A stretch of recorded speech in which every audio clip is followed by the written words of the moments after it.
face these Atlanta Falcons. No, indeed. Chris Miller and company last year threw for 30 touchdown passes. The red gun offense, as it's known in Atlanta, has been absolutely awesome during the last season.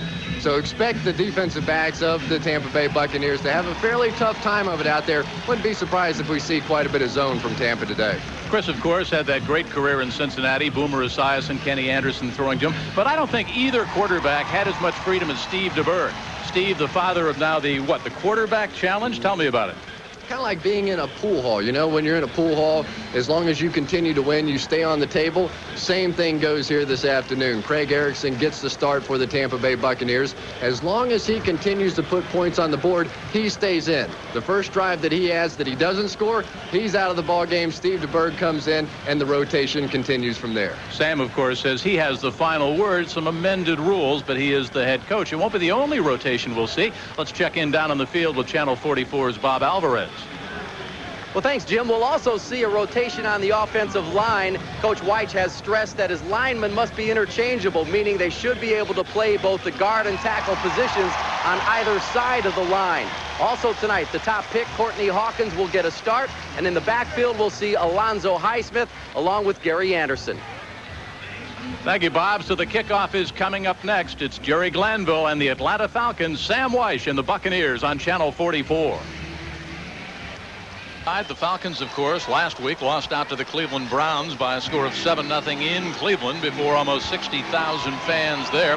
And at Mile High Stadium in Denver, it was Sam Weich in his coaching debut with the Buccaneers falling 31-10. But as Sam told us today when we kind of had lunch, it was really two different games, 21-3 and then 10-7. He liked the way his team played in the second half. Well, they made a few changes in the second half. They came back, played some more zone defense. Their defensive backs were really overmatched against John Elway and company and the Denver Broncos. But this afternoon, if they thought Elway could throw the football and that the Denver Broncos could put some points on the board, they haven't seen anything yet. Wait till they see the red gun offense of the Atlanta Falcons. It's Ken Willis, the Plan B free agent picked up from Dallas this year.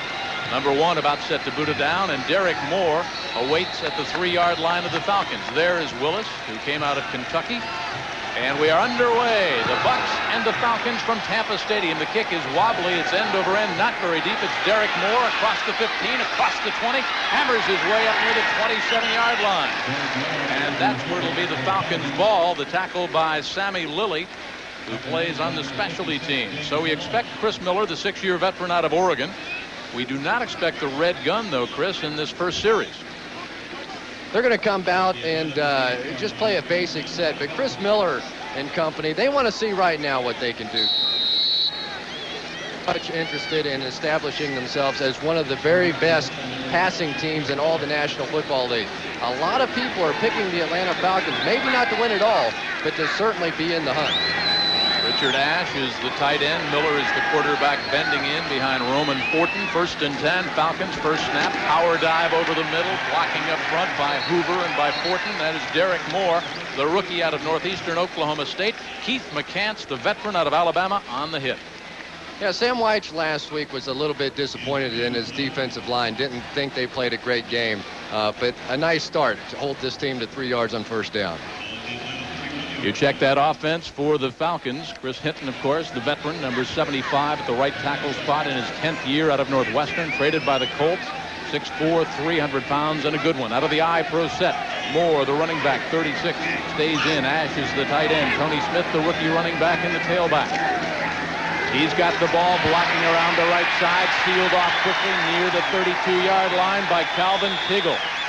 2nd year out of Georgia Tech. Tiggle had a good game against the Broncos at Mile High. He was the leading tackler last week, 13 tackles, and played almost the entire football game. You see him getting a break here. But defensively, he has certainly turned into their leader.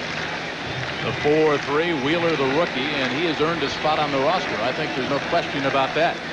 Tiggle in the middle. He's the quarterback. And on the secondary, we'll talk about the secondary problems in a moment. 3rd and 6 from the 32. 13:32 left. First possession from the shotgun. Miller. Mike Pritchard to the near side. 35 in the slot. Now he motions top of the screen. Miller looks right, dumps it off. Safety valve at the 30. And Pritchard upended at the 34-yard line.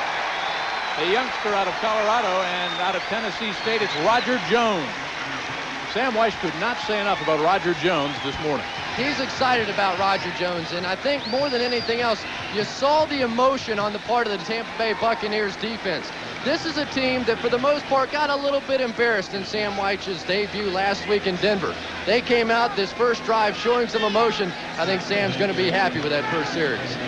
Willie Drury expected to do most of the punt returning tonight. He's standing back at the Buccaneers' 37-yard line.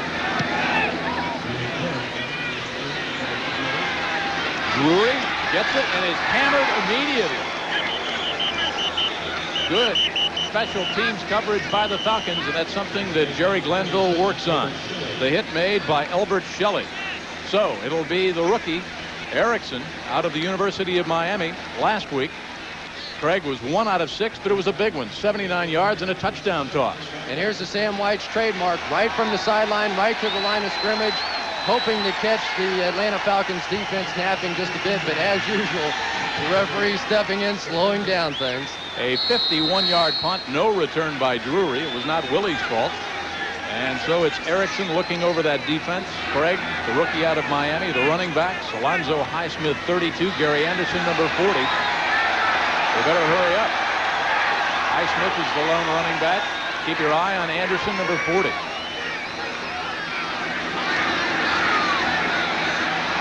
Erickson flings it. Anderson at the 35 can't hang on. He was out of bounds. Scott Case, the 9-year veteran free safety out of Oklahoma, there in the coverage, but had the ball been just a little sooner. Chris, you know something about that. Well, the whole play got destroyed. They're going right back to the line of scrimmage, but they want to get Gary Anderson the football. He's their big play man. He's probably the fastest guy they have on this offensive team. Highsmith, the lone running back, 2nd and 10 from the 15. Carrier, Anderson, Dawsey, the wide receivers for the Bucs. Highsmith blocking on the left side by Groomer and by Reimers, and Darian Connor, the 3rd-year veteran out of Jackson State, the first Falcon to arrive. And there's the play that Sam Weich was talking about this afternoon. They want to get some more cutback into their offense. A little bit the same way that Ickey Woods used to do in Cincinnati. The offense for the Bucs, Courtney Hawkins has made this football team. A lot of battles still going on the offensive line, and we'll see various combinations tonight. Hawkins, the rookie, number 5 out of Michigan State, in one of the slot positions. Ricky Nattiel is in. Dawsey's in. And Erickson looks over that Falcon front. They'll come with a blitz. They blitzed about 60% of the time last week against the Browns. Craig dumps it, has it batted up, and is almost picked off at the 25-yard line. In and out of the hands. Mike Gann deflected the ball. The huge former Irishman from Notre Dame, and Tim McKyer had it but could not hang on. That's classic Atlanta Falcons football. They're going to come on about 60% of the downs, as you say, and if they feel like that they're rattling the quarterback just a little bit, you can expect that ratio to go up, even as high as 80-85%. Jerry Glanville never wanted to let one sit back and get comfortable in the pocket. Straczynski back to do the punting. Snap is good from his own 10-yard line. Buccaneers front office says he's a finesse punter. Caught at the 40 in heavy traffic, and a great return. Dancing for 8 tough yards goes Tony Smith. How about that? Tiggle was over there as well. Talk about heavy traffic. We'll take a timeout. Falcons' second possession coming up. 11:24. We're scoreless in Tampa. Straczynski, an 8-yard return, and the Falcons have good field position after Tony Smith danced over the right side up near the 48 of the Falcons. We expect now that red gun. Exactly what is that, Chris Collinsworth? Well, they're just going to try to spread the field. It's a form of the run and shoot. June Jones, one of the offensive coordinators for the Atlanta Falcons and one of the originators of the run and shoot offense. Wide receivers left and right. One running back. Drew Hill is 86. Tony Smith is 28. Miller flares it out. Safety valve. That's Mike Pritchard. And a good ankle tackle into Buccaneers territory. A pickup of 4. 2nd down and 6. Tony Covington on the coverage. Well, let's give the Buccaneers coaching staff and Floyd Peters a little credit for guts. They come out against this red gun offense that can absolutely motor. This is a track team on offense for the Atlanta Falcons, man-to-man. Right off the bat, no zone defense for Floyd Peters. And we're looking at Sam over on the sideline. He said he would amend the quarterback challenge, the quarterback rotation, according to what he wanted. by virtue of what DeBerg wanted. If you didn't score, you got the hook. That means DeBerg would be the next quarterback. Then Mike and then Vinny. 2nd and 6 from the Buccaneers 48-yard line. A little hitch delay. It's Tony Smith. Tony Smith for the first down of the ball game. Down to the 35 of the Buccaneers with Marty Carter hanging on. Tony Smith is going to be a young man to watch in the National Football League this year. The Falcons feel like that he is going to be their big play man. Watch the feet of Tony Smith. Very professional looking, casual, finds the hole and now explodes through it. That's what the Falcons have been missing. They expected Steve Broussard to be their big play man in the backfield, but he has been in Jerry Glanville's doghouse more than any other player on that team. So now Tony Smith gets his shot. All-purpose yardage for Tony Smith, who last week carried 12 times, 56 yards, his longest 18, the last one for 14. Backs are split. Miller whips it, and a broken pattern, looking for Mike Pritchard, 35. George Thomas was in the vicinity as well, but that was a misread between the quarterback and the receiver. Well, so much of the red gun offense and the run and shoot in general is predicated upon the quarterback and the wide receiver being on the same page. There are so many options available to the wide receiver in this offense that from time to time you will see a ball thrown in some strange place, and that was certainly the case on that particular play. One linebacker now for Sergeant Rock, Floyd Peters. Jimmy Williams, the 11-year veteran out of Nebraska, number 54. Jones is in, Carter's in, Joe King is in, Fullington, Covington, and Carter. Those are your cover men. 6 defensive backs. Obviously missing Ricky Reynolds, the holdout. 2nd and 10. Miller fires, caught at the 22-yard line. Michael Haynes dances for the reception.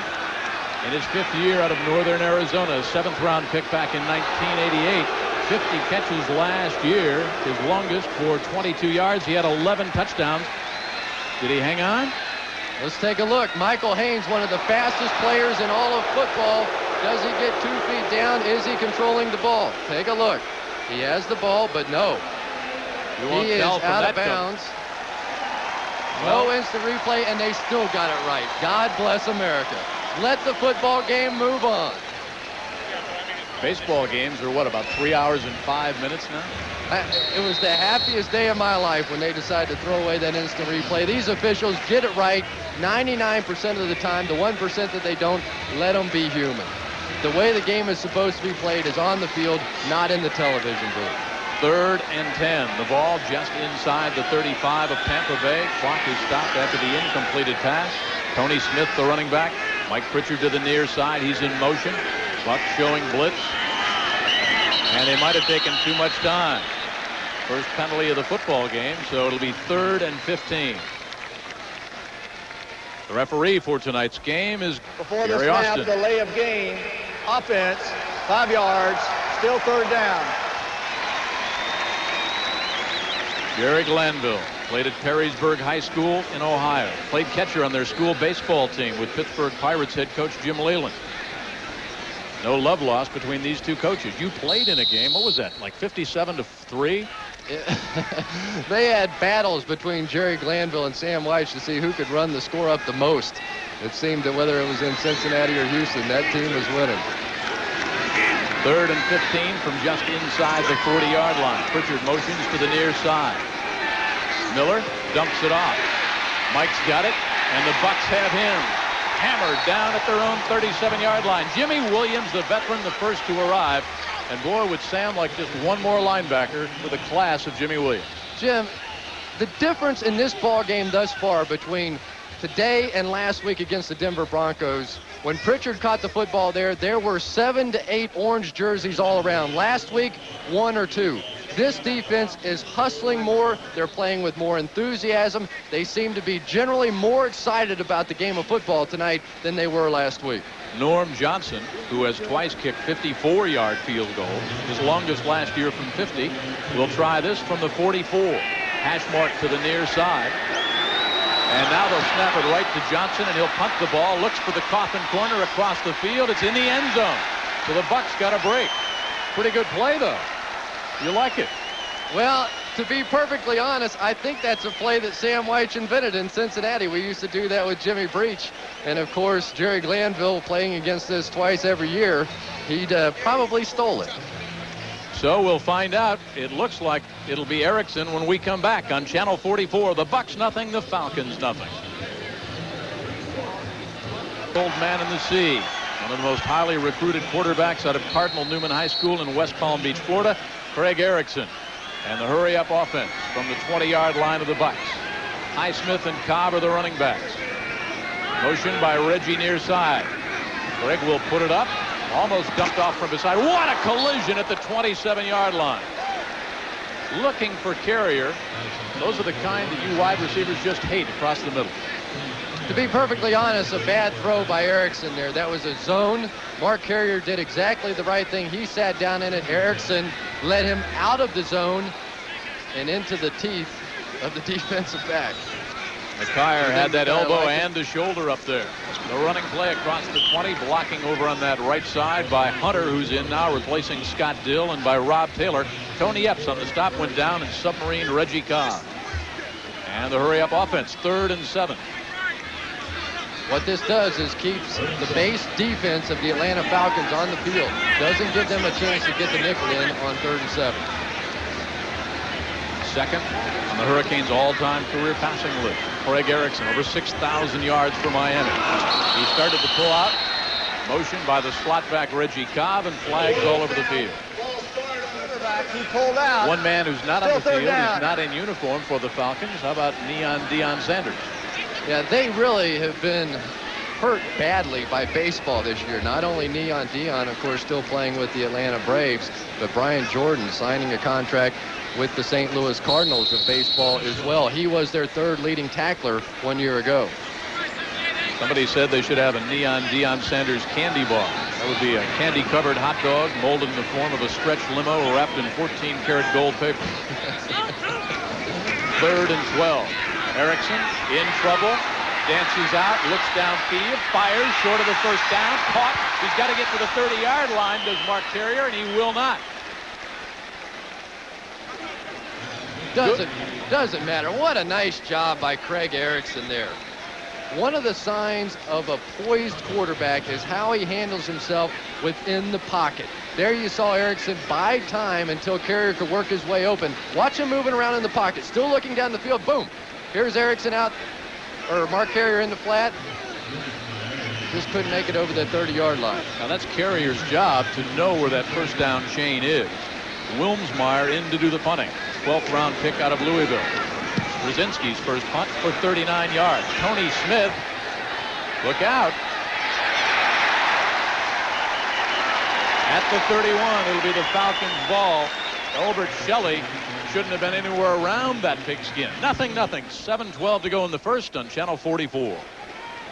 Stadium earlier, Chris Collinsworth made the point that the defense appeared a bit more tenacious tonight. Well, throughout training camp, we'd often seen many players getting to the ball. That was missing in game 1, and as Sam Weiss told us at lunch this afternoon, he wasn't sure who it was in Buccaneer uniforms in game 1. Wide to the left side, Mike Pritchard. Chris Miller, 3 out of 5 for 9 yards. 1st and 10 just across the 30-yard line of the Falcons. We're scoreless, 7:12 to go here at Tampa Stadium. Chris Collinsworth alongside. Nothing doing around the right side. Tony Covington came up to make the hit on the rookie Derek Moore. This is not the same secondary you saw last week in Denver. No, not at all. Tony Covington, a young man that started 11 games last year. He's getting his shot at free safety, but there is a possibility that Tony Covington will come back to strong safety and that they could use Darrell Fullington and Joe King, who they were very impressed with last week at free safety. Of course, one of the things that Sam was telling us this afternoon about holdouts, there are 7 for the Buccaneers, 2 on offense and 5 on defense. The most notable, Ricky Reynolds. Reuben Davis, of course, overweight and out of shape, and he is also a holdout. But he said, if you hold out, you hurt your team. If you hold out a long time, you hurt your team a lot. George Thomas out of UNLV made that catch. Just a little flare out in the left flat. Carl Carter was there on the coverage. We'll see a couple of players tonight, Chris. Joe King, 41. Carl Carter, 44, a new addition. Marty Carter, 23. Chris Barber, 33, as they try to weave in some secondary help. Yeah, and they've got some problems in the secondary as well. As you see George Thomas there, who is a California high school sprint champion. But the Buccaneers are missing 3 defensive backs. Roderick Green is out with a dislocated elbow. Milton Mack, who would be a starter, he's out as well, as is Mark Robinson. Flood to the left, shotgun on 3rd and 2 from the 39. Smith in the backfield. They give it to Smith, and the Bucs are right there. Kind of a strange play call. Mark Wheeler, the rookie out of Texas A&M. And the Buccaneers defense is fired up. You think the crowd's having a little bit of fun there, saying, now wait a minute, this can't be the same team we saw on television last week in Denver. Sam White and Floyd Peters, their #1 priority this year in training camp thus far, stop the run. Stop the run. And that's exactly what you're seeing this Buccaneer defense do so far. Wheeler doesn't care if Davis ever comes back. 5:05 to go. It's a scoreless first half. Willie Drury, 87, back at the 20-yard line. It's a beautiful spiraling kick. Drury fakes the catch. It's bobbling around. It goes into the end zone. Otherwise, the Bucs were in trouble. It was dancing there near the goal line. 4:49. Bucs nothing. Falcons nothing on Channel 44. A lot of fans and a standing ovation in most segments of Tampa Stadium for that man who toiled for a lot of years here behind a not very good offensive line. Do you think Steve DeBerg's excited? He came out clapping his hands, threw his arms up in the air, and pointed to all the fans in the stands. He's happy to be back in Tampa Bay. Extremely accurate, extremely tough, and extremely durable. He just keeps coming back in his 16th year out of San Jose State. Signed on as a Plan B free agent from Kansas City. Talk about a coach in waiting, huh? How about this crowd? They're chanting, Steve, Steve, Steve. Reggie Cobb is the only running back. Carrier, Dawsey are the wideout. Armstrong in at the tight end. Nothing doing. Darian Connor, his 3rd year out of Jackson State, the right outside linebacker, number 56 on the hit, helped out by the 9-year veteran out of Oklahoma, Scott Case. And Steve DeBerg's going to get a chance to put the football up because that was a holding call on the Tampa Bay Buccaneers. Steve DeBerg. Holding, number 76, 10 yards, still first down. Penalty on Scott Dill in his 5th year out of Memphis State. There is Steve DeBerg. He came up with this idea for the quarterback challenge, the quarterback rotation. And Sam Weiss was telling us today, hey, that's got a couple of pluses. First, you avoid substitutions, right? Situation substitutions. And the other thing is usually the number 3 or 4 guy goes in and mops up against the other team's scrubs. This way you get a little bit better balance to see how your number 1, 2, 3, 4 quarterback can do against the regulars. DeBerg from the 5 airs it out, flying down the right side, caught for a first down at the 48-yard line. Lawrence Dawsey and the hurry-up offense.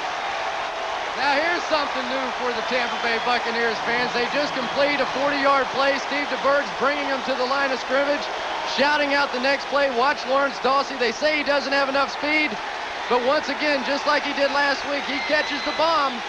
Great concentration on that play. He beat Jeff Donaldson, and he beat him badly. Dawsey last week against the Broncos, 2 catches, 90 yards, 179 yards, a touchdown from Craig Erickson. Now take a look at the defense of the Atlanta Falcons. After a big play, a lot of times you can take advantage of the fact that they are mentally in trouble right now. DeBerg, bootleg, dumps it off, and it's caught and then dropped at the 35-yard line. Jesse Anderson, the tight end, had it.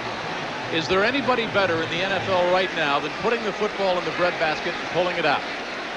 Steve DeBerg does a great job with the play action, and to be perfectly honest, he has to. He has to do the little things right in order to make his offense click. But what a job he did with Kansas City. 4 consecutive years of winning seasons and 3 straight appearances in the playoffs. Highsmith is the only running back. He'll get the play now from DeBerg. Wide receivers left and right, 2nd and 10. Cobb to the near side, listening in. Dawsey top of the screen along with Drury. DeBerg changes the play. Here we go. Look for a deep crossing route over the middle if I picked up the audible. Motion right side of the Bucs offensive front. Either Dill or Taylor. Who moved? I think it was Taylor. It's still 2nd down. You know what's happening a little bit? The Buccaneers offense is getting so excited. I don't know how long it's been since they've seen this kind of emotion out of the crowd. Steve DeBerg's out there. They're all running around a little bit crazy. Even though it's a hurry-up offense, you don't have to go nuts. You have plenty of time. You've got 30, 40 seconds at the line of scrimmage. As you see Steve's stats versus the Atlanta Falcons during his career, he has always played very well against this football team. On 2nd and 15, DeBerg steps up. Safety valves it out. He's got Jesse Anderson, and the Falcons have him. Back to the original line of scrimmage. Ken Tippins in his 4th year out of Middle Tennessee, a free agent signed on 2 years ago by the Falcons. Take a look at the Atlanta Falcons defense. This is what the no huddle will do. Those guys are dragging right now. Watch the pass rush. It will not be nearly as effective when you're using the no huddle offense. 3rd and 9 from the 49. Falcons offside with a drawn up. Free play for DeBerg. Steve gets out of trouble, dumps it off, caught at the 45, hammers his way down to the 40. That's the first down. Highsmith bumped out by Tippins, but a penalty flag to be checked out. Mike Gann was putting the pressure on Steve DeBerg. Nice job. Nice job with the poise. Defense. Penalties decline. Watch DeBerg right there get away from 76, Mike Gann. Just like John Elway did last week, they draw them off sides. It's a free play. Anything goes. Steve DeBerg maintained his poise, as did the offensive line. Awfully easy for that offensive line to flinch. They did not. They pick up a cheap first down. Carrier wide to the left side. Dawsey comes to the near side. Highsmith stays in at the running back from the 39. Deepest penetration by either team. DeBerg with the audible.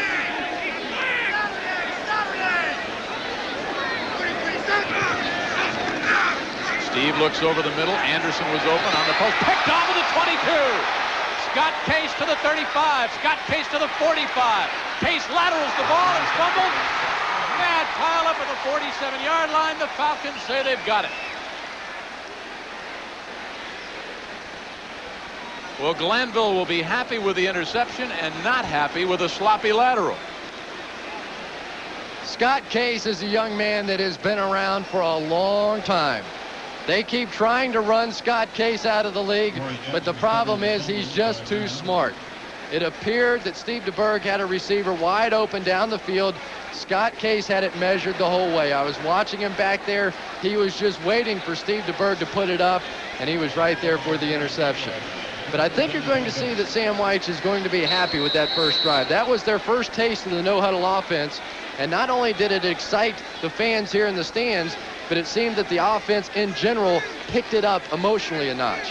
Scott Case likes to say, during the week before a game, I envision myself making big plays every play. He made one there. DeBerg, 3 out of 5, 56 yards, and 1 interception.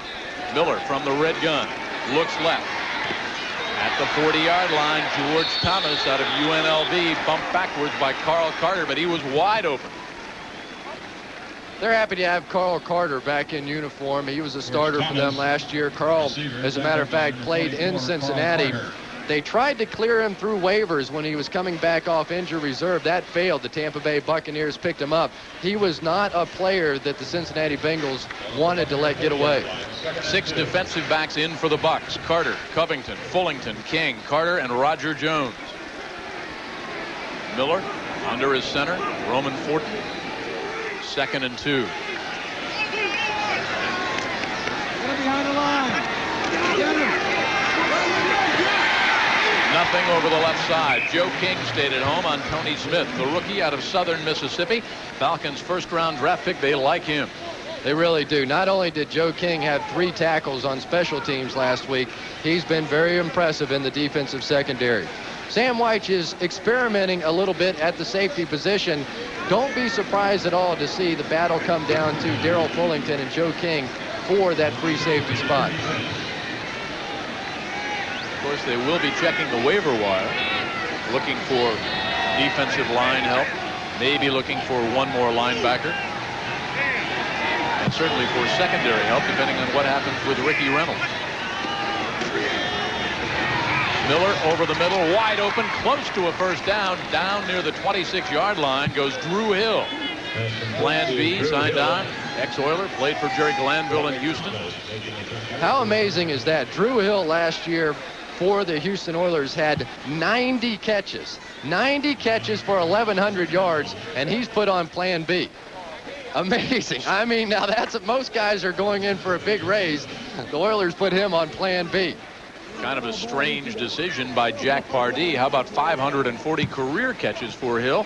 And he's on the Plan B list. An excellent acquisition for the Atlanta Falcons. We're scoreless at the end of one. The Bucs threaten, but then the DeBerg interception. Worth alongside. I'm Jim Kelly. Bob Alvarez of Channel 44 patrolling the sidelines. Welcome back. Channel 44 Sports.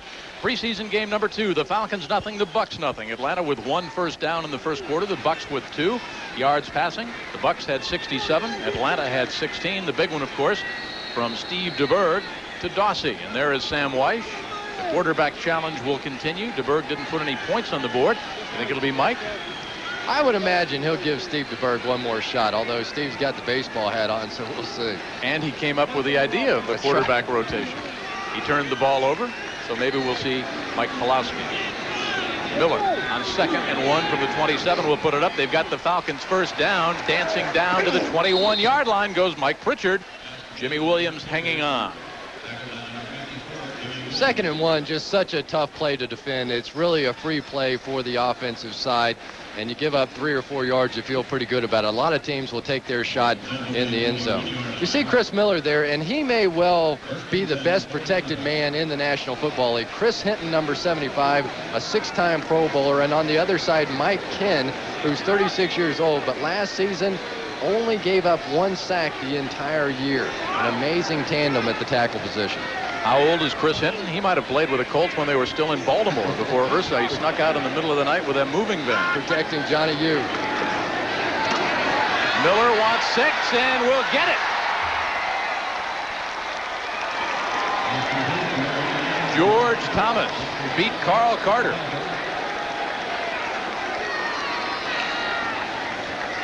...21-yard scoring strike. Here you see the speed. The California high school sprint champion, one-on-one, no help. Carl Carter just flat got outrun. There is no other way to say that. There was no great move involved. George Thomas just turned on the gas. Norm Johnson out of the hold of Scott Foolidge.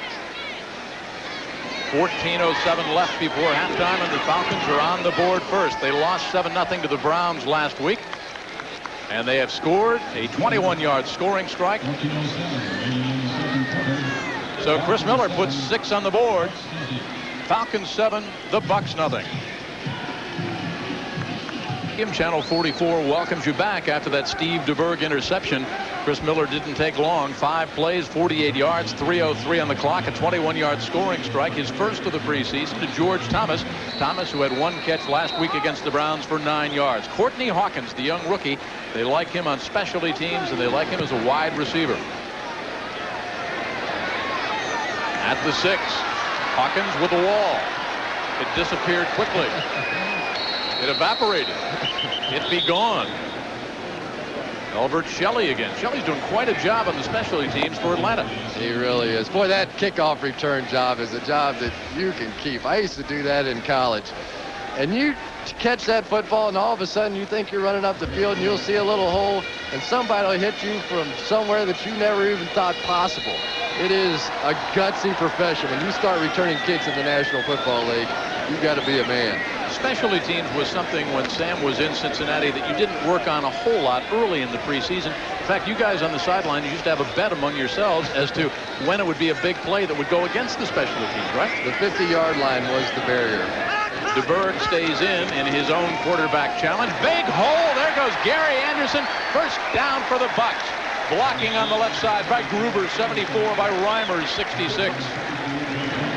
I know Gary Anderson's getting a little bit older, but it sure is fun to watch him run with the football. That is the play again that Sam White was telling about it earlier. That is a cutback possibility. Gary Anderson read that perfectly that time, kept it straight up the field. And what Gary Anderson does, he actually runs off the outside hip of the tackle. Then he rates and he reads the defensive line and the linebackers, and he cuts after they make their move. Mike Gann on the hit. 13-16 left to go. I think it was also with the acquisition of Steve DeBerg that Sam Wyche decided to work on the handoff. He was telling us that story at lunch today. Now they're working on extending the handoff and getting the defense to commit a little bit earlier. Yeah, which is something unusual. Generally in the National Football League, the ball is kept close to the stomach and then stuck out. Sam's thought is that you do it just the opposite. You stick it out, give the defense a chance to react. Sets up your play action. 2nd and 7, DeBerg with the audible. Anderson stays back to block, sideline left, caught by Hawkins at the 43. Bumped out of bounds by Elbert Shelley. It's so much fun to watch a veteran like Steve DeBerg work. You don't have to have a strong arm in the National Football League when you can do this.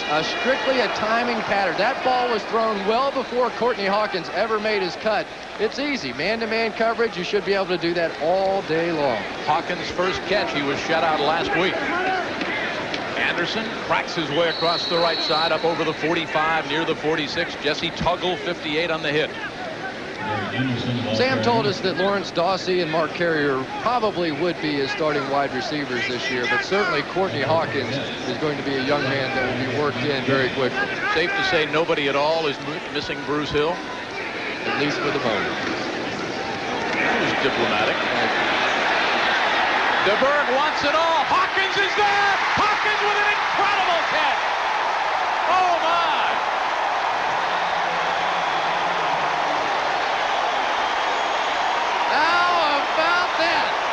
Courtney Hawkins looked like he knew he had it all along, and now you've got the snake eyes play. This is what keeps their base defense on the field. They can't get their goal line in because they're in the hurry-up mode. They should be able to move this in fairly quickly and easily for a touchdown there. DeBerg will now wait. He'll audibilize. Plenty of time. It doesn't matter. You've done your job. You've kept their goal line defense off the field. These guys don't even know where to line up on the goal line. The teal wide to the left. Hawkins top of your screen. Backs even up. McClendon and Anderson. Look at that. Tim Ryan and Mike Sullivan did the blocking on the left side. Almost looked like a busted play, but DeBerg, Anderson, high fives galore, and a remarkable catch by Hawkins to set it up. The goal line is a completely different situation for the defense. As you saw there, they had no idea where to line up, didn't know what to do. Sam Wyche is the master of the innovation in the National Football League, and this may be one of his better ones. Maybe another look because Anderson actually ran into the back of his own running back, Willie McClendon. We are tied at 7 with 10:50 to go. That Hawkins catch will be worth another look when we come back on Channel 44. The Falcons 7 and Tampa Bay 7. 16th year out of San Jose State. His travelogue reads like a Century 21 real estate salesman, but he's a class act. Here it is, 53 yards now, the amended yardage on this catch by Hawkins. He beats Jeff Donaldson right there. Just an incredible catch, stretching himself out. But you called it, Chris. He looked like he knew exactly where he was on the field, where the ball was. Steve DeBerg is all smiles. We are tied 7-all. Wilmsmeyer to Derek Moore. Moore. Oh, driven backwards and keeps turning up near the 25-yard line. While we were away, a standing ovation again for the Buccaneers. And you make a pretty good point. I mean, DeBerg puts points on the board. You look at the scoring drive, 6 plays. We could have a quarterback controversy before Vinny gets in. No, not could. We do. There's no doubt about it. These fans love Steve DeBerg. Vinny Testaverde hasn't even had his chance yet. But when you see drives like this, 6 plays, 82 yards, 3 minutes and 17 seconds, that's what Sam Wyche and his offense is all about. He wants the quick strike capability. And he told us this afternoon that the one thing that he thought he did a poor job of last week was not giving his offense a chance to open up and throw the ball down the field. The veteran quarterback out of East Texas State, Wade Wilson, in his 12th year, the former Viking. First pass, guns it out. Blair caught, dancing for a first down. Up near the 38-yard line goes Mike Pritchard in the grasp of Roger Jones. How messed up is the Minnesota franchise? First, they trade the franchise away for Herschel Walker. Then they dump Walker off. They get barely a water boy for him. Then they let Wade Wilson go before they have Rich Gannon signed up. Stupid. They've got a few problems, but we've there's been enough problems in Tampa Bay. I don't think anybody in Tampa is going to feel too sorry for the people in Minnesota. Here you see Wade Wilson last week against the Browns. Had a decent afternoon, 4 for 9 with his first shot at the red gun offense. Wade Wilson, what he did last week. Derek Moore, the rookie running back, stays in. Wilson dumps it out. This is Reggie Dwight, the rookie out of Troy State, in the grasp of Calvin Tiggle. Now here comes an important moment in the football game. The offense has just created some excitement. They tied up the ball game. The fans got into it, and now the defense is back on the field. They've been doing a decent job all day long, but they need to shut down the Atlanta Falcons right now. Give your offense a chance to go back in and take the lead. The crowd is dying to get excited about Tampa Bay Buccaneer football. Could be a big moment for this team. You saw Miller on the sidelines, 8 out of 10, 60 yards and 1 touchdown pass. Wilson in good shape. Wade gives it off. Moore did well to pick up short yardage. Roger Jones came up from the left corner spot. He looks like a refrigerator, doesn't he? Sure it does. You know, that's the thing that's so frustrating about the run and shoot. You've got the 4 wide receivers in there. They're spread out all over the field. And then all of a sudden, here comes a 225-pound running back. It's just so difficult to defend. There are so many different areas of the field to attack. And Wade Wilson looks like he's handling this offense fairly well. Near the 46 of the Bucs. Second and a short 5. Behind the blocking of Moore goes Pegram out of North Texas State. So you got a couple of good old boys from Texas in the backfield. Wade Wilson and Pegram. Derek Moore, by the way, who had the ball on the previous carry. I think he would have gone a lot higher, but a couple of the scouting combines were a little concerned about his Achilles problem. 3rd and 1.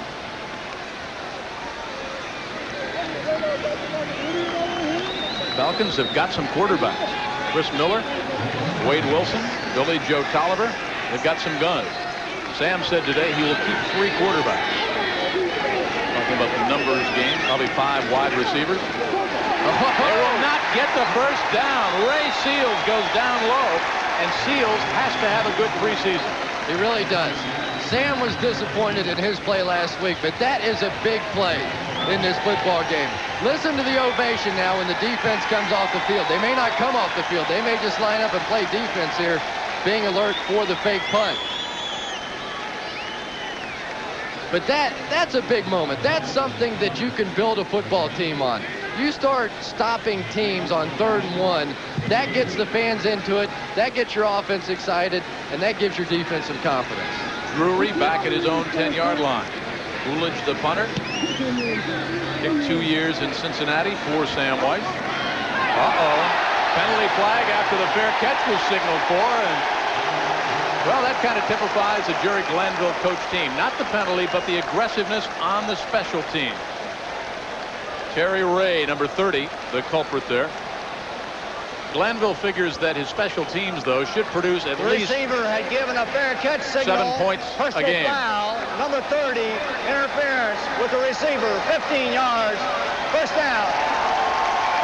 Well, I wonder who he left tickets for. Elvis, Jimmy Dean, Dean Martin, who knows?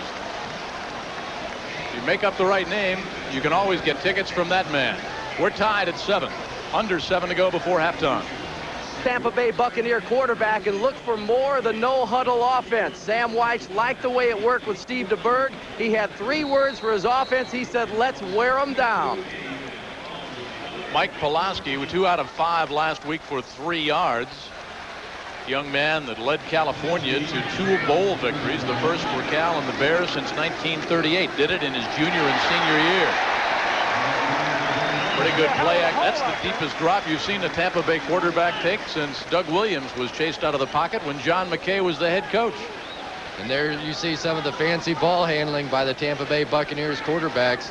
That's what Sam White loves. 2nd and 1. Nothing doing at the 31-yard line. Darian Connor, right outside linebacker, number 56 on the hit, helped out by Oliver Barnett. Speaking of John McKay, he's in the booth next door. Got that cigar going out there. As always. He was watching golf earlier this afternoon. Asked John his game plan a long time ago. The Bucs were playing Green Bay. He says, Jimmy, he said, we're going to run a little, we're going to pass a little, we're going to kick a little, and if we don't kick too much, we should be okay. A man of few words. John Hunter and Tim Ryan. As we've got motion down on the field. How about Mike Pawlowski now, Chris? Chosen in the 8th round, 222nd pick in the 92 draft, a choice obtained from Cleveland. But the phone has been ringing off the hook asking about it. Yeah, he has a few problems.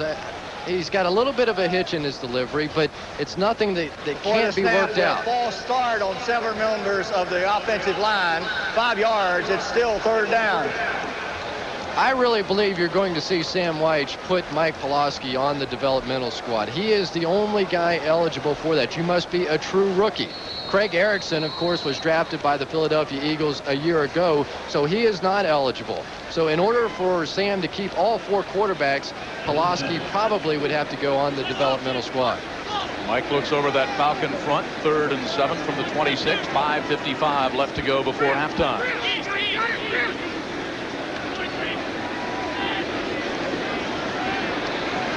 Gary Anderson has the touchdown, motions to the top. Caught, and that's a 1st down at the 37-yard line. Armstrong, the rookie out of Mississippi. Boy, that's a big play right there by Mike Pawlowski and Ty J. Armstrong. You make a horrible mistake. It's 3rd and 1. You get a motion penalty, move you back 3rd and 6. The quarterback gets in huddle, says, don't worry about it, boys. I'll pick it up, and does. Like the way Armstrong covered the ball just before he got hit. 1st down, motion all over the place. Willie McClendon. Well, so far Willie has bumped into Gary Anderson when Gary was trying for the touchdown and called for the false start, along with Randy Grimes. You know, don't forget, this is the 3rd quarterback in the game for the Tampa Bay Buccaneers already. So that offensive line and those running backs are hearing a different cadence every single time. But for Willie McClendon, who Sam Wyche says could surprise a lot of people, he's been very impressive in practice, just a little too anxious to get things started. 1st and 15. How about Randy Grimes? Back from the bad elbow last year. Never, ever been on a winning team here in Tampa Bay. Never a team with a winning record. Pawlowski misfires looking for Anderson, and you've seen that before. Quarterback running the opposite way that he throws the ball. You just have to be patient with yourself. You have to turn your hips, you have to turn your shoulders, and there you see Randy Grimes. Almost unbelievable that he was drafted by a playoff team, comes here, and has never played on a winning football team. And he looks like he's been to that Reuben Davis buffet table. Oh, good hit. Coming up for the coverage, Bobby Butler, the veteran out of Florida State. When he was at his prime, he was as good as anybody at playing cornerback. Believe me, I used to play against him at Florida State and in the professional ranks. And I think you saw the Buccaneers pull their set alert play. What that is, when the defense tries to make a substitution, no matter what the call in the huddle might be, they will begin yelling. Snapped the ball before the defense had a chance to set their defense. That's too many men on the defense. Illegal procedure on the offense. We'll play the down over. You like that call?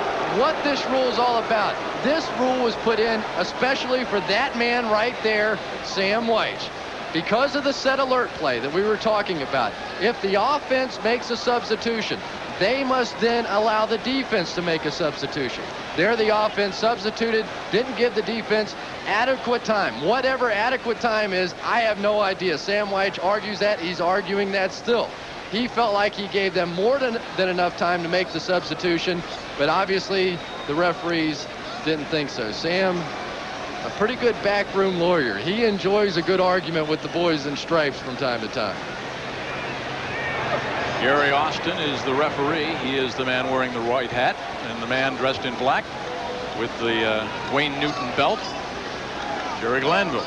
Now this is taking a little bit away from the momentum on the field, but it's preseason. Sam Wyche wants to get this rule down pat. He wants all the referees in the NFL, as you see Sam and Steve both laughing about it, all the referees in the NFL to get this in their brain. Because he doesn't care if they foul it up during preseason, but during the regular season, it is a big part of his offense. 2nd and 15. Pawlowski. Works from the shotgun. Snap was low. Mike runs out, got plenty of room. Now comes up, dumps it off behind the intended receiver. Stanford Jennings at the 40-yard line. No, Mike. Nope. No, you've got to take off there. In the National Football League, some of the biggest plays that are made, especially with a 2nd and 15, go ahead, run with the football. Take it out of bounds, pick up 7 or 8 yards. Give your team a chance with the 3rd down and 7. 3rd down and 15, almost impossible in this league. From the shotgun, Mike backpedals, dumps it off at the 40.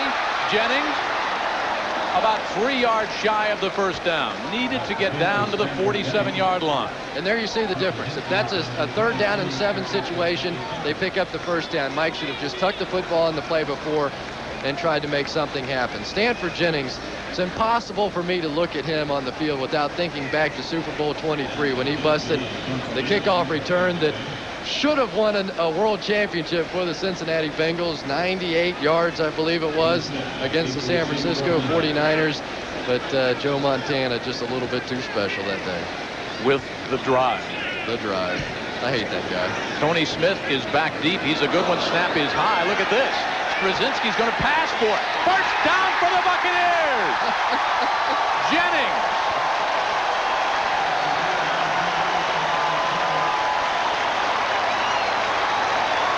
Well, Straczynski may want to get into the quarterback challenge. He's got better stats than Pulowski. Quarterback rating well over 100. And look who Sam White decided to throw the football to. Stanford Jennings will not drop it. He's been a guy that's been the up back for a long time, but the whole play was almost blown with the snap. Straczynski didn't even bother faking the kick. The Falcons had no clue. Absolutely no clue. You think they like it here in Tampa Bay? You bet. Great call. Great toss by the punter. 1st and 10 Bucks when we come back on Channel 44. With a degree in public finance and economics, but in high school he lettered in basketball and football. He also played defensive back, wide receiver, and quarterback. And he showed you a little something right here from his days at Lincoln High School. Straczynski, the punter. Look at the spiral. Nice tight spiral. Oh, you don't think he'll be talking about that one for a while. He's cool. It's no big deal. 1st and 10 from the 40. Is it Straczynski at quarterback? Royster. And this is McClendon. McClendon is going to have a tough time making this football team, but that's one of the spots at running back where there is a big battle going on. It really is. The coaching staff is undecided as to whether or not to keep 5 running backs and 4 wide receivers or 5 wide receivers and 4 running backs. So a lot of competition at those 2 positions. From the 37 of the Falcons, the Bucks driving, trying to take the lead for the first time in preseason. 2:36 and counting. Pretty good hole on the left side behind Mike Sullivan and behind Tim Ryan. Tippins went down low and chopped down Willie McClendon. Of course, they're looking at certain players in certain situations. They'll be evaluating. And Sam White said about Willie McClendon, the free agent out of Florida, I don't know if it's the fact that he got into camp late, but his legs look awfully quick. Maybe it's just training camp legs on the part of everybody else, but I've been impressed by what Willie McClendon has done so far. The book on Willie, though, is fumbleitis. So we're at the 2-minute warning as Tampa Bay tries to take the lead. The Falcons scored first, and then the Bucks came back with the equalizer. We're tied at 7.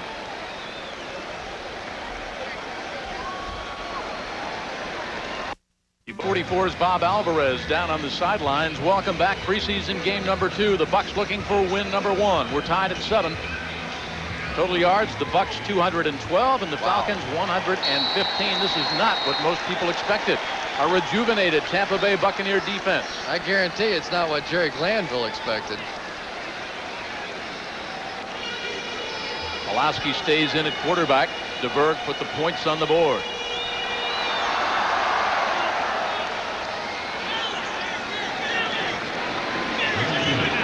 Third and 2, and we'll take a timeout. Pulowski did not like what he saw on the defensive front. One thing he did not see was Deion Sanders.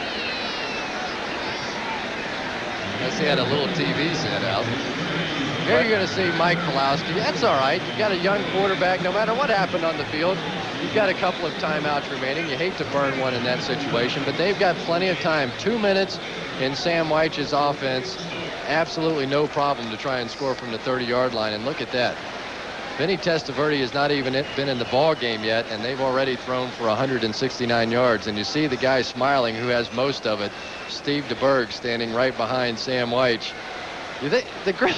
Steve DeBerg just has fun. It doesn't matter if he's playing golf or doing homework or doing chores around the house. The guy has a good time. He's got his tan back. He's out of Kansas City. He's playing a lot of golf. I think he kind of likes being home again. After all the years that he toiled here in futility with some feudal teams, if you will, it's nice to see DeBerg have a good chance in Kansas City, and obviously the fans happy to have DeBerg back here, i.e. his standing ovation earlier tonight. So here we go again, 3rd and 2 from the 32. Pawlowski gives it off to McClendon. McClendon hammers his way inside the 30-yard line down to the 29. Courtney Hawkins doing battle there in the secondary. Darian Connor on the hit. Elbert Shelley and Hawkins mixing it up a little bit. Royster? I believe it was Mazio Royster. A young man who has been impressive, very much in the hunt to try and make a spot on this squad, maybe in a battle with Anthony McDowell for that 5th spot in the running back core. Natil comes wide to the left. Hawkins top of the screen, 1st and 10 from the 29. That was Royster. Now back to the near side. He'll line up in the slot. Falcons come with a blitz. Mike reads it. Look out. Wait a minute. Get a block. Wait a minute. 1st and goal at the 7.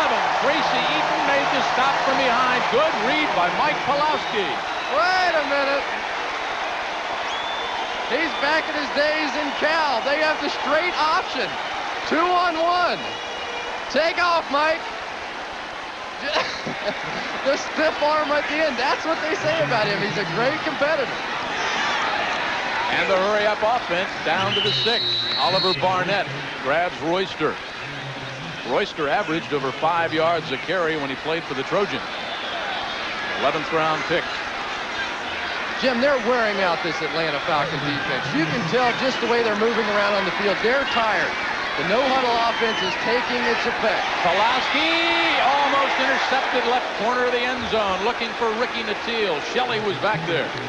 Not only are they wearing out the Falcons defense, but the Falcon coaches, they must be using some unheard cuss words at Sam Weich in this hurry-up offense right now. They're making the Atlanta coaches crazy. Well, Jerry Glanville may say 1 or 2 anyway about Sam Weich. He might say him when he's in a good mood. But Mike Pawlowski's doing a nice job. Everybody that's come in to play quarterback so far for Sam Weich has done the job. This is such a different offensive team and defensive team from what we saw last week. I don't know if it was just because this football team was tired. It was early in training camp. Their legs were worn out. But you're seeing the enthusiasm. You're seeing the emotion. One of the Bucs down on the field. That's McCray. A reminder that Buccaneer action continues next Saturday night here on Channel 44, WTOG at 7 o'clock.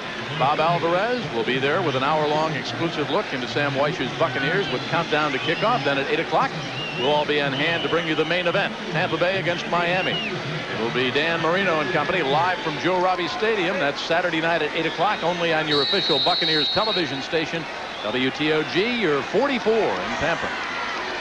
You'll be there. I'll be there. Golf clubs in hand. 3rd and 6 from the 6-yard line. Bucs have 24 seconds to take the lead. Royster and McClendon are the running backs. Here comes everybody. Inside down to the 4-yard line goes Royster. Not much of a hole. And Darian Connor has played a very solid first half for Jerry Glenville. Made the initial hit. So now what do? Do you go for the field goal to take the lead? Or you try to punch it in? It's a no-brainer. They're going to punch it in. Now they want to talk about it. I don't think so. What? He took his time thinking about it. Yeah, they've got their timeout at 4 seconds to go. Pawlowski's having fun. Look at the Buccaneers bench. They're all having fun. But I think you kick the field goal here. Sam may go for it, but I don't think so. You get a chance to go in 10-7 at halftime. Your team has thoroughly outplayed the Atlanta Falcons. Why not take the lead? Why not feel good about your situation? And that's exactly what they're going to do. Not only that, but when they put the points on the board with the quarterback challenge, Mike Pulaski will start the second half. That's exactly right. The pool table is his.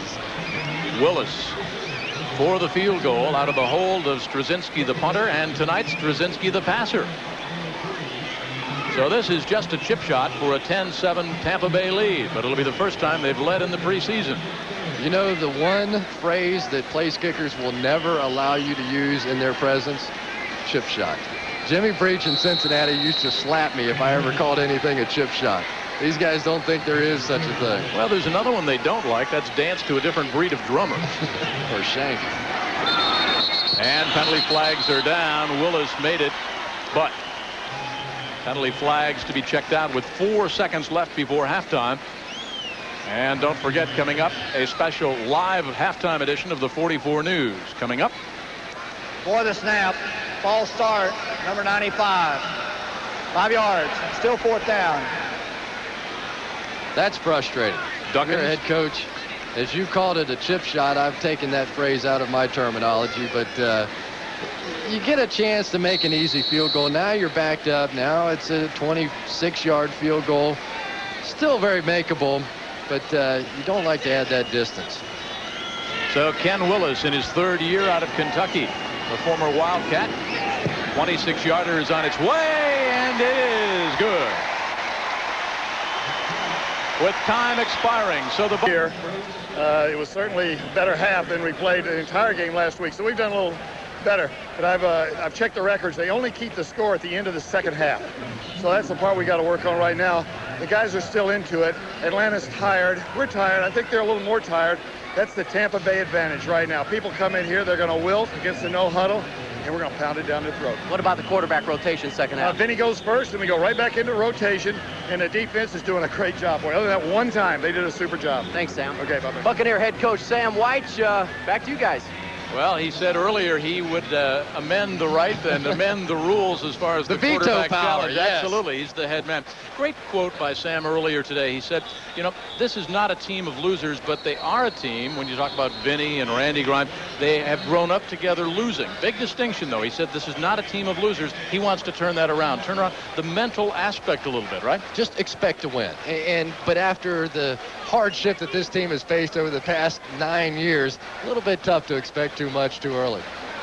Well, it's 10-7 at halftime, and of course the big play was 53 yards from Steve DeBerg, the 16-year veteran out of San Jose State, to the rookie Courtney Hawkins, who made just an incredible catch, well, kind of like Chris Collinsworth used to make all the time. About 300 years ago. Thank you very much for reminding me just how old I am. So that set up the tying touchdown, then the Ken Willis 26-yard field goal, 10-7, and that's where we are at the intermission. Willie McClendon, number 45, is back deep, and the veteran kicker, former Seahawk, former Bruin out of UCLA, Norm Johnson, in his 11th year, will tee it up from the 35-yard line. 6 first downs for the Falcons, 10 for the Buccaneers. Passing yards, we showed you, 169 for the Bucs and just 83 for Atlanta, almost double. Willie McClendon at the 10. Bangs his way, keeps on turning up near the 23. Interesting, too, in the quarterback challenge, if you will now, Chris. It'll be Vinny Testaverde, even though Mike Pulaski did put points on the board. That was one thing Sam was saying this morning. You usually in a football game get 12 to 14 possessions, so he didn't know if everybody would get an equal amount of work. And you know, this is really unfair. I hate to see this. It's been a great crowd, an emotional crowd. Here comes Vinny Testaverde. And immediately it's a mixed reaction. Give the guy a chance. This is a new offense, a new era. Give Vinny Testaverde a chance to show what he can do out there.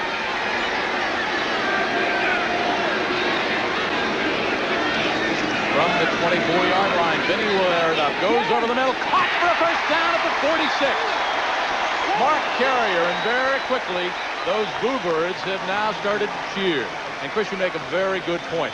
Sam was very quick to point out yesterday at practice and again this morning that the little things Vinny has been excelling in, moving the football team, the mechanics. He's been improving steadily every week since camp opened up. After a 24-yard completion, Stanford Jennings grabs another one, and Testaverde has the Bucs on the move. And the one thing that Sam made reference to concerning Vinny Testaverde is that he throws the ball better down the field than he does the shorter patterns. That last week he didn't give Vinny Testaverde enough opportunities to go to his strengths, which is throw the ball down the field. You saw him hit the seam pattern. That's where they want to work with Vinny Testaverde.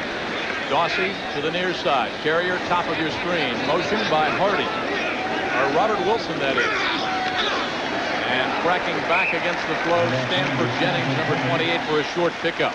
Let's go back to last week's game. Not only did he not give Testaverde enough of an opportunity to throw the ball downfield, to go vertical, if you will, but the entire team was a little bit tight. They were so intent as a team as to impressing the new bunch of coaches and the new head coach, to not making mistakes, that they were tight. And Sam blamed himself for not recognizing that quickly enough and really turning the team loose a little bit. Vinny. First down inside the 25-yard line. Jennings out of the backfield. Boy, I try not to cheer too hard for anybody on this football team, but Stanford Jennings is a good friend. Watch the ball handling. This is what Sam Wyche has been talking about. A new technique. They're going to extend the ball. We're not going to have time to see it now. They're right back to the line of scrimmage. Vinny flares it out. He's got Dawsey, and Dawsey in the grasp of 1 and 2 and 3 Falcons as they fly. You will see gang tackling on any Jerry Glanville coach team.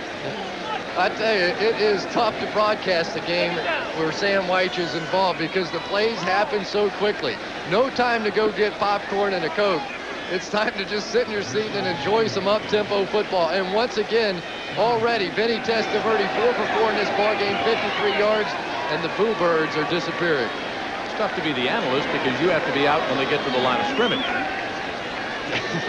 Second down and 8. Talking. Dawsey, motion. Vinny. Inside handoff and down to about the 11-yard line. That's about a yard shy of first down yardage goes Stanford Jennings in the grasp of Tracy Eaton. Look at the blocking up front by Grimes and by Hunter. Watch the ball handling. You see Vinny Testaverde stick it out, and I have to agree with Sam Wyche. That looks like a play fake. That's the way most teams in the National Football League do their play fakes. The Bucs are going to hand off that way. It should create a lot of confusion on the defense. And something that Sam picked up on when Steve DeBerg came over from Kansas City. DeBerg excelled at it for the Chiefs and Marty Schottenheimer. First and 10 from the 11. There goes Wilson, the big bull. Buries his way inside the 8-yard line. Second down and a long 7. Let's talk about the handoffs.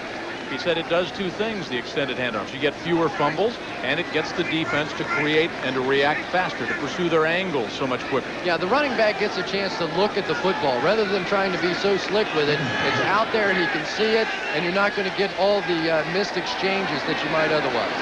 Jennings is the lone running back. Vinny on the rollout, dumps it off. This could be 6. It is.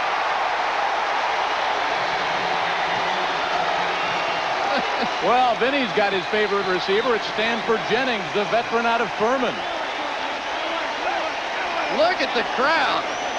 This is like they just won the NFC Championship game. You think they're starved for a winner in Tampa?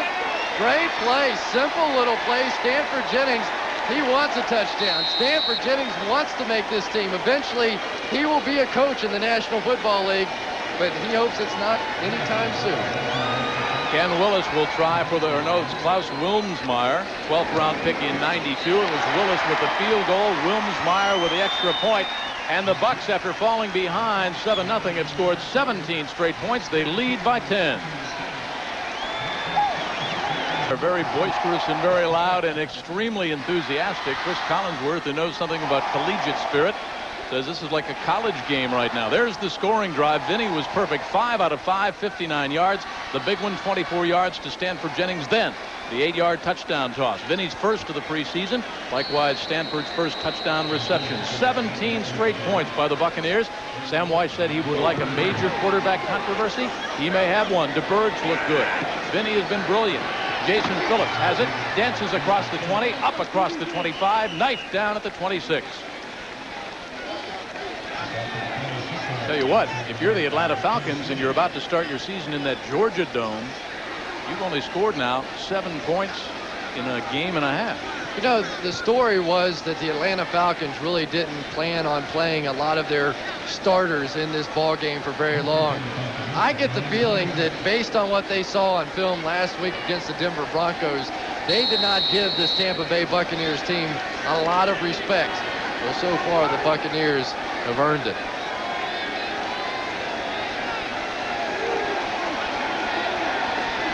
Wade Wilson stays in at quarterback from the 26-yard line, the running back. Derek Moore, the rookie out of Northeastern Oklahoma State. Wilson almost missed the handoff.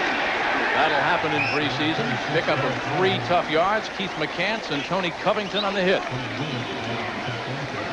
You see Keith McCants working his knee. You just hope that he doesn't come up with another injury. He, of course, made the move from the linebacker position to down lineman. He's had some problems with that knee. We'll keep an eye on him. They also like Elijah Alexander at the linebacker spot. Say he's very, very smart. Maybe as smart as any of the veterans. Second and a long 7. Wilson drops the ball, picks it back up, dances out of trouble, and down he goes. Ray Seals' second good play of this football game, and we talked about it in the first half. Seals has to play better. Keith McCants with the pressure. Watch 52 come in, and there comes Seals.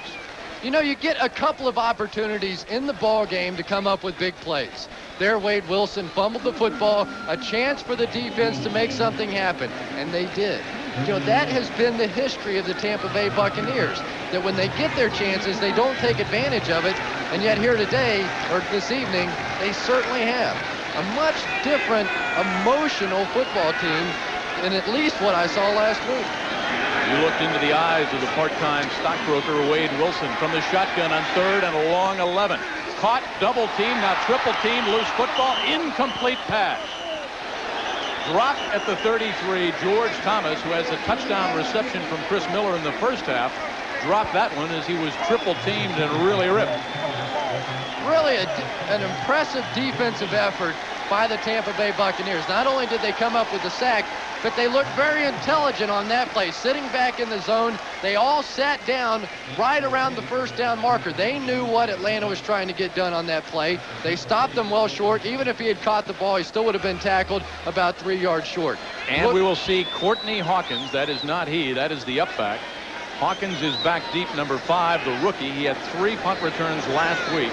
His longest for 16 yards. He was very impressive. A low, wobbly end-over-end kick. Hits at about the 48-yard line and then spins west to the east. Falcons claiming it hit one of the Buccaneers, but no indication yet from the officials.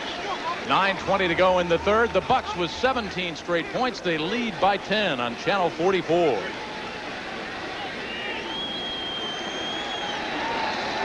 The microphone on Sam White. That is our countdown to kickoff microphone. Next week, live from Miami on Countdown to Kickoff. We'll bring you a story about the head coach, and you'll be able to hear what he says during the football game. Vinny Testaverde, thank you, Bob. 5 out of 5, 59 yards, an 8-yard touchdown toss to Stanford. Jennings stays in at quarterback. Hardy is the running back. Leslie Shepard out of Temple, the rookie, number 15, in at wideout, along with Drury, 87. Wilson, the running back, and the ball breaks it into Falcons territory. That's Robert Hardy out of Carson Newman. Free agent last year. Mike Reed in his 6th year out of Wisconsin. Got there for the Falcons, who have been a little dispirited tonight. Of course, they have some holdout problems of their own. And this was the 25th best defense in the NFL a year ago. And the Buccaneers certainly have taken advantage of that defense so far. Vinny trying to make it 6 out of 6 over the middle, wide open, caught at the 30 for a first down and the penalty flag. Leslie Shepard, the rookie out of Temple, his first catch in the preseason. Offensive pass interference, number 86, 10 yards. Repeat, second down. Armstrong, the rookie, way away from the play. That was thrown by the back judge. And that's too bad, because that was a well-executed play. Vinny Testaverde on that play saw his receiver in a hole. Watch the center of your screen here. Number 86, Ty J. Armstrong. That's not interference. That's weak. That is a terrible call. I want to tell you, that's weak. Ty J, don't worry about that one, Parker. Just because you weren't playing against a man as big as you are, that's weak. The man comes to throw a block, you knock him down, and you keep running your route. Well, it's preseason for the officials, too, but that was a lousy call. Testaverde wants 6 more. How about a flag there? Where's the flag there? Drury was open. Foggy was hanging on. I agree with the fans. The ball just a little underthrown. Drury had position on the outside, did a nice job leaving himself about 5 yards of field on the outside. Now, if this ball comes up and over the top, it's an easy play. You see the arm. He's going for the ball, borderline either way, but if the ball had been thrown just a little deeper, Willie Drury may have had 6. Testaverde with the audible in the shotgun. 3rd and 16 from the 41-yard line. Falcons are showing blitz. Over the middle, wide open. This could be 6. Up and another penalty flag. This one down at the 40-yard line. Jeff Parker out of Bethune-Cookman, the rookie, a free agent signed on this year. So 2 rookies have made the last 2 catches, Shepard and Parker. This one's against Illegal contact. Number 27 of the defense. Penalty is declined. William Evers. You think they're going to wait around for the Atlanta Falcons to get set? No, sir. Those guys are dragging. They don't know exactly what hit them. That is about as open as you'll ever get in the National Football League. Loose football at the 15-yard line, but the Bucs retain possession. John Garrett out of Princeton. Sam has been impressed with this crop of wide receivers, and not just the stars on the team. A couple of guys that you would ordinarily not expect to make the Buccaneers squad just based on their number alone, 18, 16, 15. But Willie Culpepper, Jeff Parker, and Leslie Shepard have been very impressive thus far in camp. Very important in these games to play as you practice. So many times some of the rookies will leave their game on the practice field, right? 2nd and 4 from the 16. Wilson and Hardy are the running backs. Blocking on the right side behind Charles McRae and Scott Dill goes Robert Hardy. Robin Jones, the rookie out of Baylor, first to arrive for the Falcons. How much does this defense miss Deion Sanders as a cornerback and as a leader? Deion Sanders, one of the best 10 football players in the NFL. You're definitely going to miss Deion Sanders. I wonder if he's even going to come back this year with the Braves playing as well as they are. You just wonder if he'll be in a football uniform until at least after the playoffs if the Braves should make it. 3rd and 2 from the 14. Vinny wants to air it out, looks for the first down and gets the touchdown instead. Willie Culpepper, the rookie out of Southwest Louisiana. So Testaverde goes rookie to Shepard, rookie to Parker, rookie to Culpepper, and he gets 6. Watch this. Willie Culpepper is going to slip, but have enough athletic ability to put his hand down and come up with a big play. I wish you could have seen Vinny Testaverde after he threw it. About jumped out of the gym. Vinny Testaverde may be earning the respect not only of his teammates, but the fans in Tampa Bay, and that's something that he has long been without.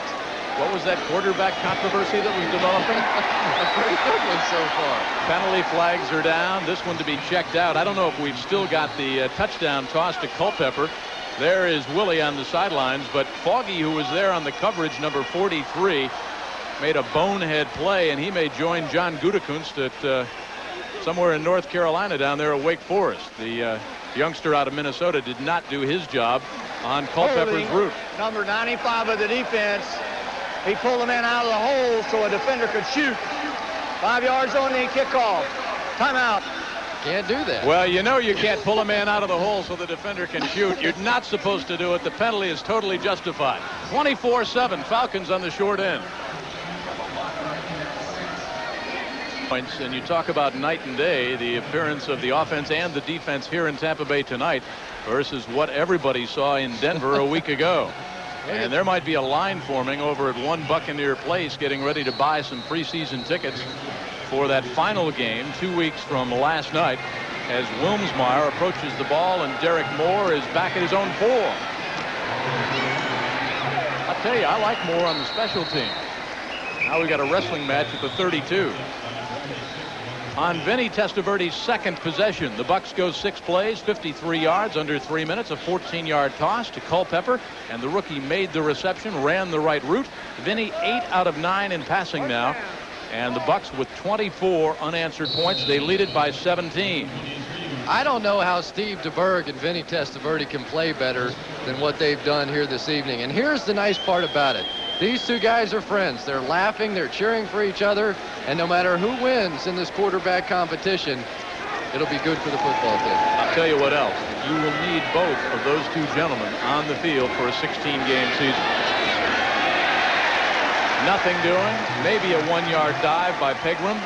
Wilson stays in at quarterback, and Reggie Burnett, second year out of Houston, plan B from the Packers, who Sam is very, very high on. He said he might be the best pure linebacker they've got.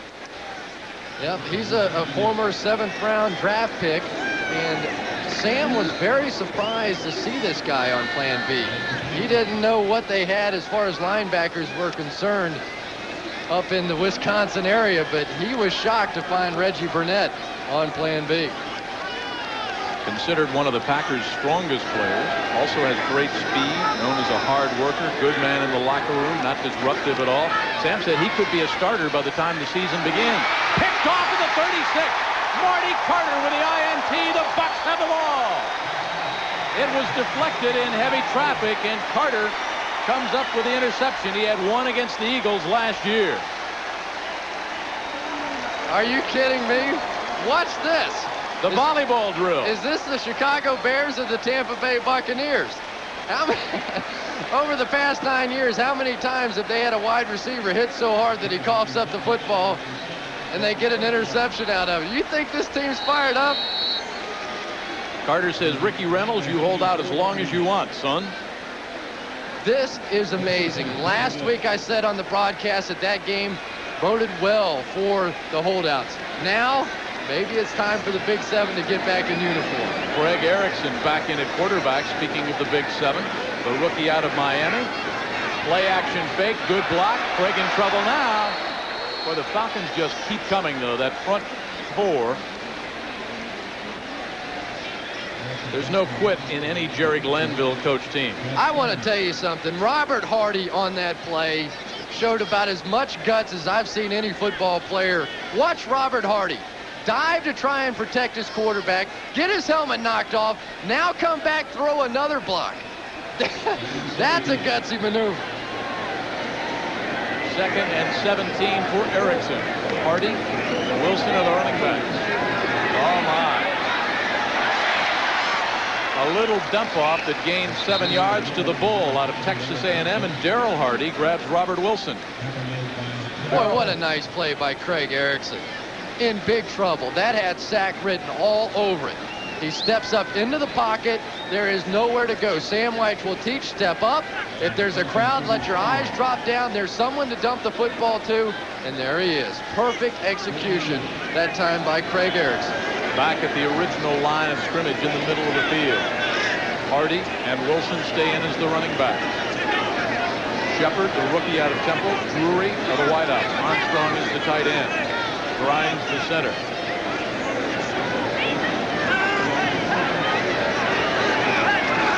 Or is it Ryan? Ryan is the center. Erickson just dumped that one off. Right now, the offensive front, Sullivan, Dill, Ryan, Hunter, McCray. We'll see a lot of offensive combinations with that offensive line. They're really looking to find out who their next best left tackle is. Yeah, they are. They're worried about the possibility of Paul Gruber ever going down. They just don't have enough experienced people at the tackle position. Of course, Rob Taylor, Charles McCray battling it out at the right tackle position. And there's a possibility that the loser of that battle may well play right guard during the course of the regular season. And you know, Chris, what's interesting about that, being worried about Gruber, is that he has not missed a snap in 4 years.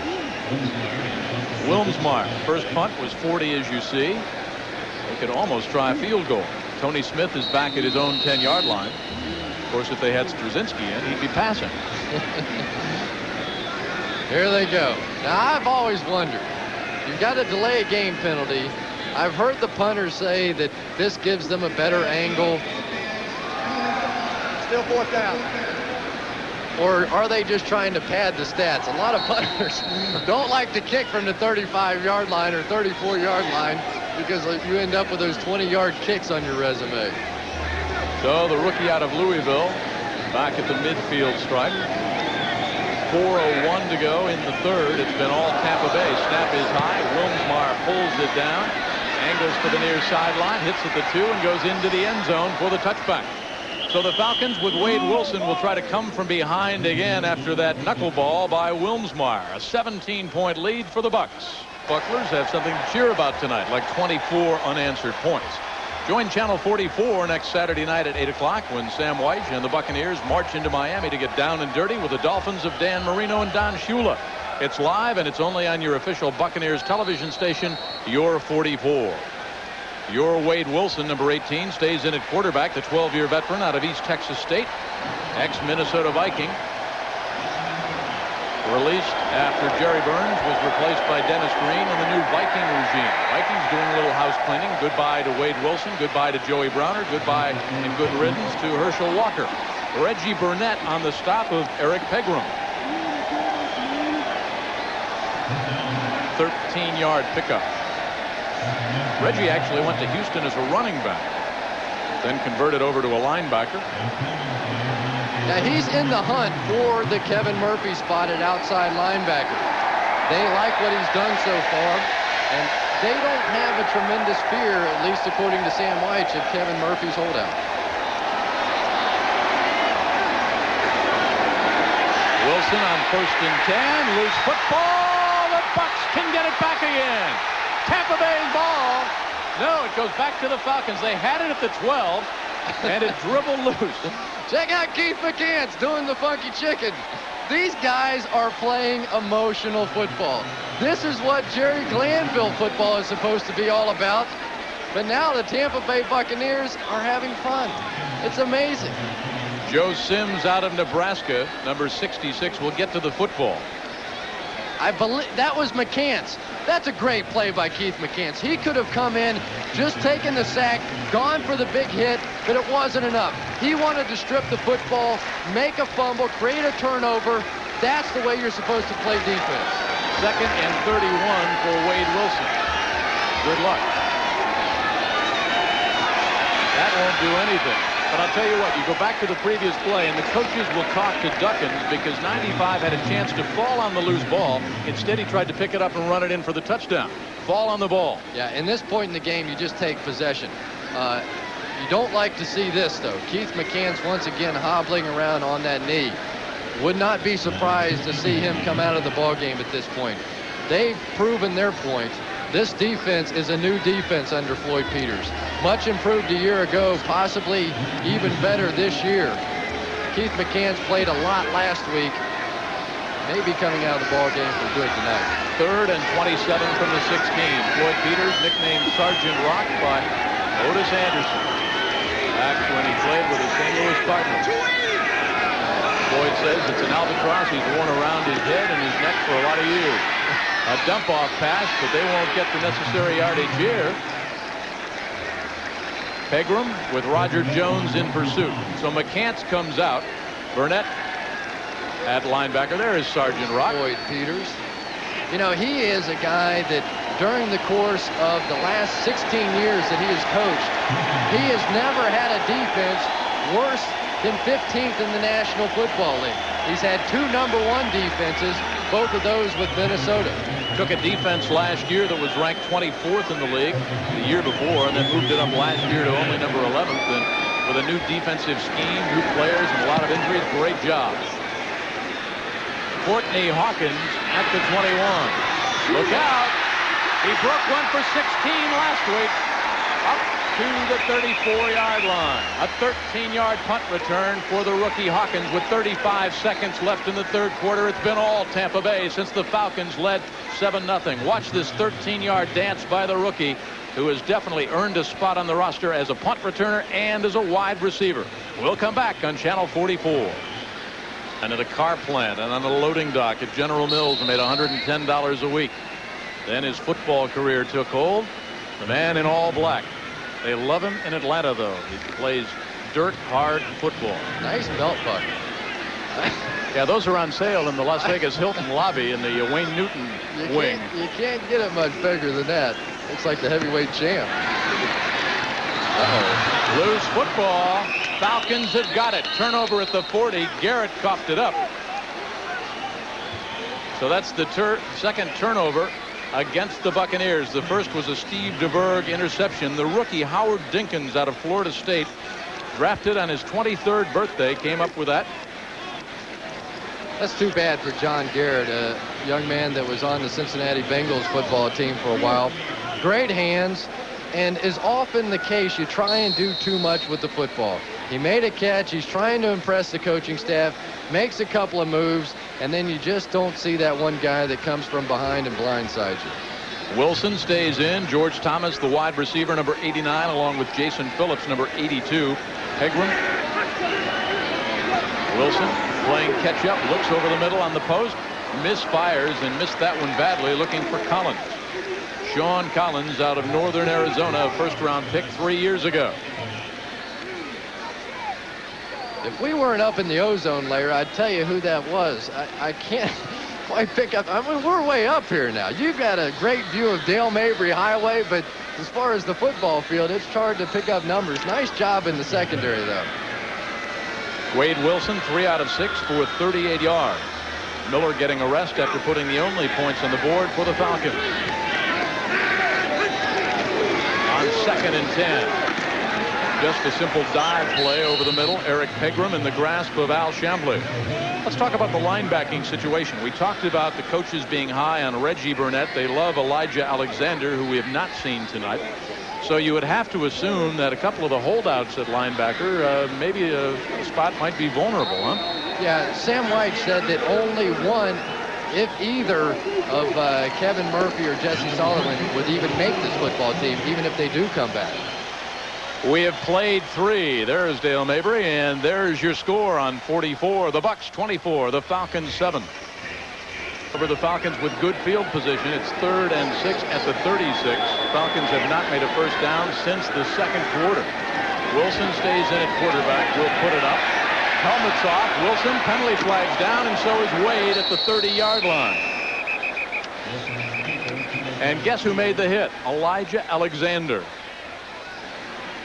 Well, they just don't make chin straps the way they used to. We've seen helmets flying all over the field, but there you see Elijah Alexander. Watch him here. They say he's as smart as any of the veteran players. He's defensively strong. He's smart. He's fast. He's good. And somebody said at practice the other day, that's a very unusual combination coming out of Kansas State. Especially for a 10th round Illegal draft use pick. of hands. Number 65, hands to the face. 10 yards.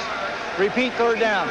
Penalty called against Roman Fortin in his second year out of San Diego State. Falcons are 0 for 6 on 3rd down conversions. Billy Joe Tolliver, a name that you would expect to see for the Falcons when, of course, Atlanta comes to Tampa Stadium to meet the Buccaneers in the regular season. What's the matter with Billy Joe? Some bad back spasms. I talked to him on the field just before the game, and he's upset with Jerry Glanville. He said, I've got a couple of back spasms, and he holds me out of the ball game. He didn't like it one bit, but he is in street clothes tonight. Time left in this game. 3rd and 16. Falcons, a big goose egg on 3rd down conversions until this one. Wilson for the touchdown. Jason Phillips, and that's the veteran, Wade Wilson, and he's still got some good football left. Vikings might have made a mistake. 46-yard scoring strike to Jason Phillips. Here it is. A major league blown coverage. Sammy Lilly chasing from behind. He does have a bad hamstring. They hope to keep him out of the lineup. You never know. That could have been a zone defense. That may not have been his responsibility. But with the Atlanta Falcons, when the quarterback rolls left, you have to anticipate that they can throw back. That is a part of their game plan. And that's exactly what happened. Maybe a little over anxious at the safety position as well there. Nobody will know until the coaches look at the films, though, if it was Sammy Lilly's responsibility in the coverage. Sam made a good point earlier today as you check that scoreboard. We'll pick up on the story when we come back on Channel 44. The Bucs lead it 24-14. I believe it was his responsibility. You just see him going out of the screen now. Watch Sammy Lilly. He's in his zone. He lets this man go right by him. That is not his responsibility. Number 39, Herbert Jones, he can't allow that to happen. He's out of position. He bit on the hook route and completely ignored the wide receiver. So it was James who blew the coverage, and Hawkins has the pigskin, and he is down at the 12-yard line. What we were talking about just before we went away to break was in the preseason process. Sam was elucidating on this earlier today. You're looking at one or two players in certain situations, like in the coverage there, and you can sometimes lose a lot of points if the other team completes a big play, and that's what Wilson did. You analyze different segments, you practice your game skills, and somebody makes a mistake, and that's actually what happened in Denver. Some blown plays. A lot of them. You just can't afford to blow coverages in this league. The guys are too good on the other side of the ball. They take advantage. 1st and 10 from the 13. Wilson. Now the backs even up. Robert Hardy. Erickson stays in at quarterback. Leslie Shepard, 15, a wide receiver. And this is McDowell, Anthony McDowell, the rookie out of Texas Tech, an 8th-round draft pick this year. How about that, though? Craig Erickson with an audible. Up there taking charge of the situation. That's what Sam Wyche's offense is all about. He saw a defense that he liked for this play right here. Hands off to McDowell. Nice little pickup. You got a 2nd and 5. Can't ask for much better than that. McDowell 37, Hardy 36. The running backs, Natil in at wideout. Kirkpatrick is the tight end. Hawkins the other wide receiver. The Bucs need 22 yards passing. Whoops, almost the interception. Thrown a little bit behind the intended receiver. Terry Ray, the rookie out of Oklahoma, had it and then dropped it. The Bucs need 22 more yards passing to break their all-time yards passing mark in a preseason game. You know, the one guy that we haven't seen much of so far this evening is Lawrence Dawsey.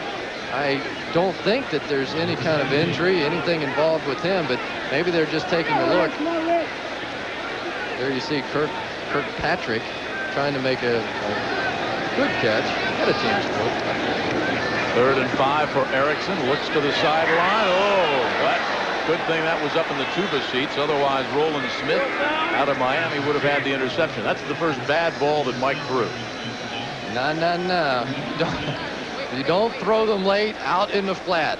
That's how this becomes a 24-21 game in a hurry. Watch Sam. I'll tell you what. He said, we'll talk about that one tomorrow. This game is one play away from, as far as the Falcons are concerned, he's getting back into this football game, and Sam knows it. Jim, you know, this is what Sam Wyche is concerned about, though. The problem with the Tampa Bay Buccaneers right now is not his frontline players. It's the depth. They don't have the people, when you take the frontliners out, that can stay competitive. And that's exactly what we're seeing here in the 4th quarter. Falcons block it. I said they were one play away from getting back in. It'll be 1st and goal from the 7-yard line. It was the rookie, Terry Ray, a 3-year Sooner starter, a 6th-round pick that came crashing through and blocked that punt. Another look. Watch the left side. There he is, 30. Uh-oh. That's Joe King on the outside. Just allowed his man to go by too quickly. To go by at all. You've got to throw the block. Joe King is one of their better special teams players, but you can't be waving at a man going by with your hands as he's about to hit your punter. You have to stop the momentum. That's what being on the wing is all about in this league. 1st and goal for the Falcons from their own, or from the Bucs 7-yard line. Wilson on the post pattern brings the Falcons back to within almost a field goal. One play. Ray with a block. Wilson post pattern to Miller. Here they go, looking right, throwing back left. The slant pattern is just so tough to defend down on the goal line. You get all spread out. You get no help whatsoever when you're playing against this red gun offense. But this is really unfortunate for the Tampa Bay Buccaneers. They've played so well. Now a couple of mistakes. They're in danger of losing this ball game. I know it's an exhibition game, but for this franchise, this is a game that you need to win. You don't need to come out of here with a loss. Well, you also had the crowd in the game, and you had the crowd enthused about the football team and the way they were playing defensively and offensively. It's down to a 3-point spread, 13-14 left to go.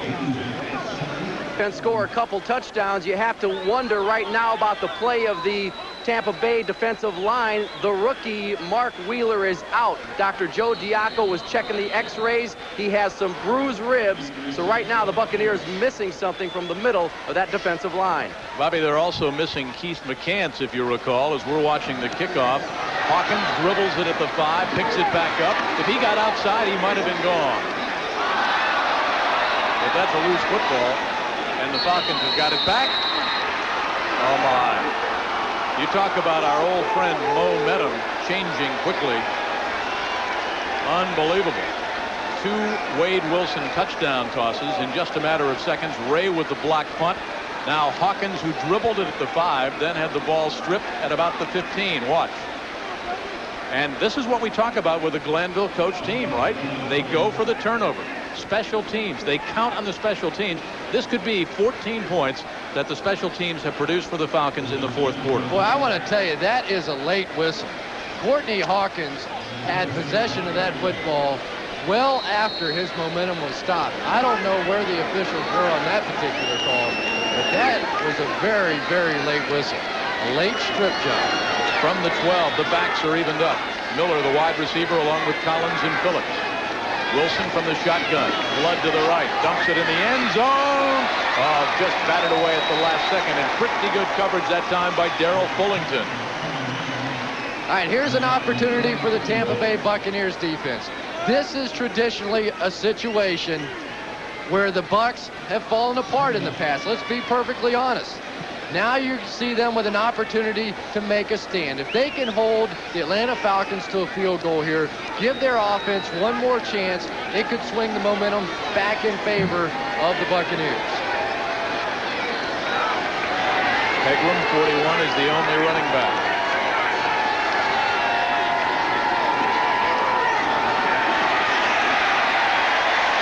Ray Seals with his 3rd good play of this football game. It almost sounded like a whistle up here, didn't it? I mean, everybody was moving like at 3/4 speed, like they were unsure.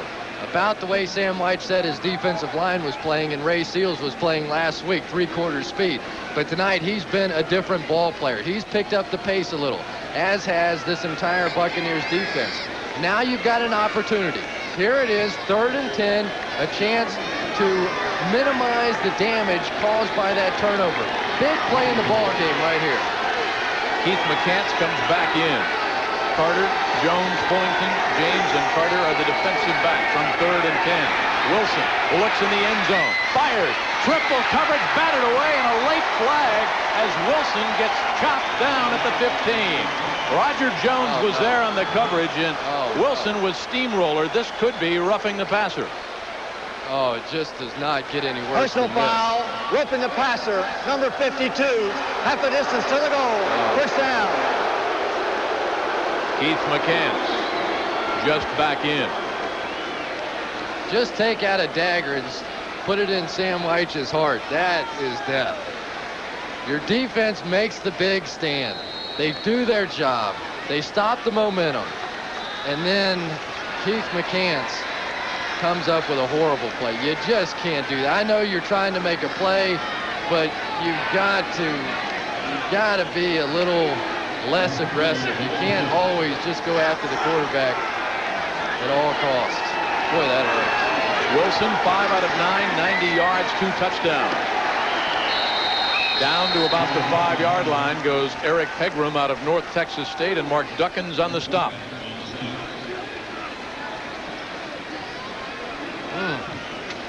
Huge play in the ball game. But now you've got the same opportunity. Here you are, 2nd and goal. You've had a lot of adversity. That's about as bad as it gets from the defensive side of the ball, to basically give them 6 downs now to score a touchdown against your defense. It's late in the ball game, early in preseason. You're tired. Now you see about the courage of the Tampa Bay Buccaneers on the defensive side. Pegram stays in from the shotgun. Wilson on 2nd and 5 in the end zone. Misfires. They only had 3 receivers there. Jason Phillips was 82. They had the crossing pattern with Collins and Phillips. Pressure by Keith McCants in Wilson's face. Nice job by Joe King, trying to atone for his earlier mistake of allowing that punt to be blocked. He was playing center field in that situation. He followed Wade Wilson's eyes and made the deflection. Here you go once again. You don't want to overkill this, but for the Tampa Bay Buccaneers to get out of here with a win, they need a stop right now. What was your favorite pattern from the 5-yard line? I mean, you don't have much end zone here. A lot of teams will have an option between the slant and the fade streak. Wilson got it. A late call by the officials, but it was an obvious catch to Collins, former #1 draft pick. The one-back judge didn't even want to make the call. He looked at the other fellow and said, "Help me. I'm not making it." And he saw it. That's a fine catch by Sean Collins, and Wade Wilson put that ball. The only person that can catch this ball on the football field is Sean Collins. Watch this. I mean, that's some athletic ability. Watch him. That's a catch. And both feet inbounds. He did a great job to bring that right foot down inbound. 1 knee equals 2 feet in this league. If you get the knee down, that counts as both feet. More importantly for the Falcons, 2 turnovers equals 14 points, and they have regained the lead. So after 24 unanswered points by the Bucs, the Falcons have come roaring back with 21 of their own. We'll take a timeout on Channel 44. The energy of the Olympic Games. Texaco has captured it on a special videotape. Profiles of Olympic athletes who demonstrated the strength to endure and the energy to go further. This collector's tape is just $4.99 with a fill-up of System 3 gasoline.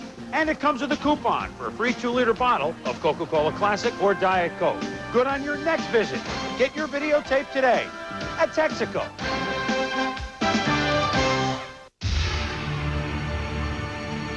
Pizza Hut Delivery announces the biggest deal of the summer. For a limited time, you can get any large Pizza Hut pizza delivered for $9.99 and any second pizza for half its new menu price. Take your pick. Any large pizza, 50% bigger than a medium, for just $9.99. And then get a second pizza, any small, medium, or large, for half its new menu price. Call Pizza Hut Delivery now for one big deal. Hey, which do you think tastes more like a genuine draft beer? This one. This one. This is Miller Genuine Draft, and here's Coors Extra Gold Draft. As soon as I put it in my mouth, boom, it woke it up. 57% of premium beer drinkers preferred Coors Extra Gold in a taste test. They chose the right one. Want to know more? What's that? Coors Extra Gold was a 2-time winner at the Great American Beer Festival. Good for them. Good for them. Slow brewed for that real beer flavor and color, the way beer was meant to be, which may be why you should. Get into the gold. Coors Extra Gold. If you're missing real taste, beer is bad. Otherwise, you're going to miss the boat. Out the Falcons defense. With the turnovers, the Falcons defense has now had time to rest. So let's see what happens now. 2 turnovers, 14 points. Falcons claw their way right back into this contest. 11:08 left to go, preseason game number 2. Courtney Hawkins, who had the ball stripped on his last, almost gets the necktie tackle at the 20 and dances up near the 22-yard line. So it'll be 1st and 10 for the Tampa Bay Buccaneers, and you take a look at the quarterbacks and what they've done tonight. All in all, a pretty impressive night, and it is Steve DeBerg, and the crowd will get back into this game, number 17.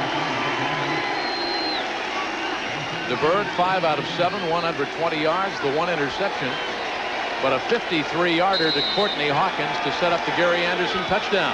Ricky Nattiel, the 6-year veteran out of Florida.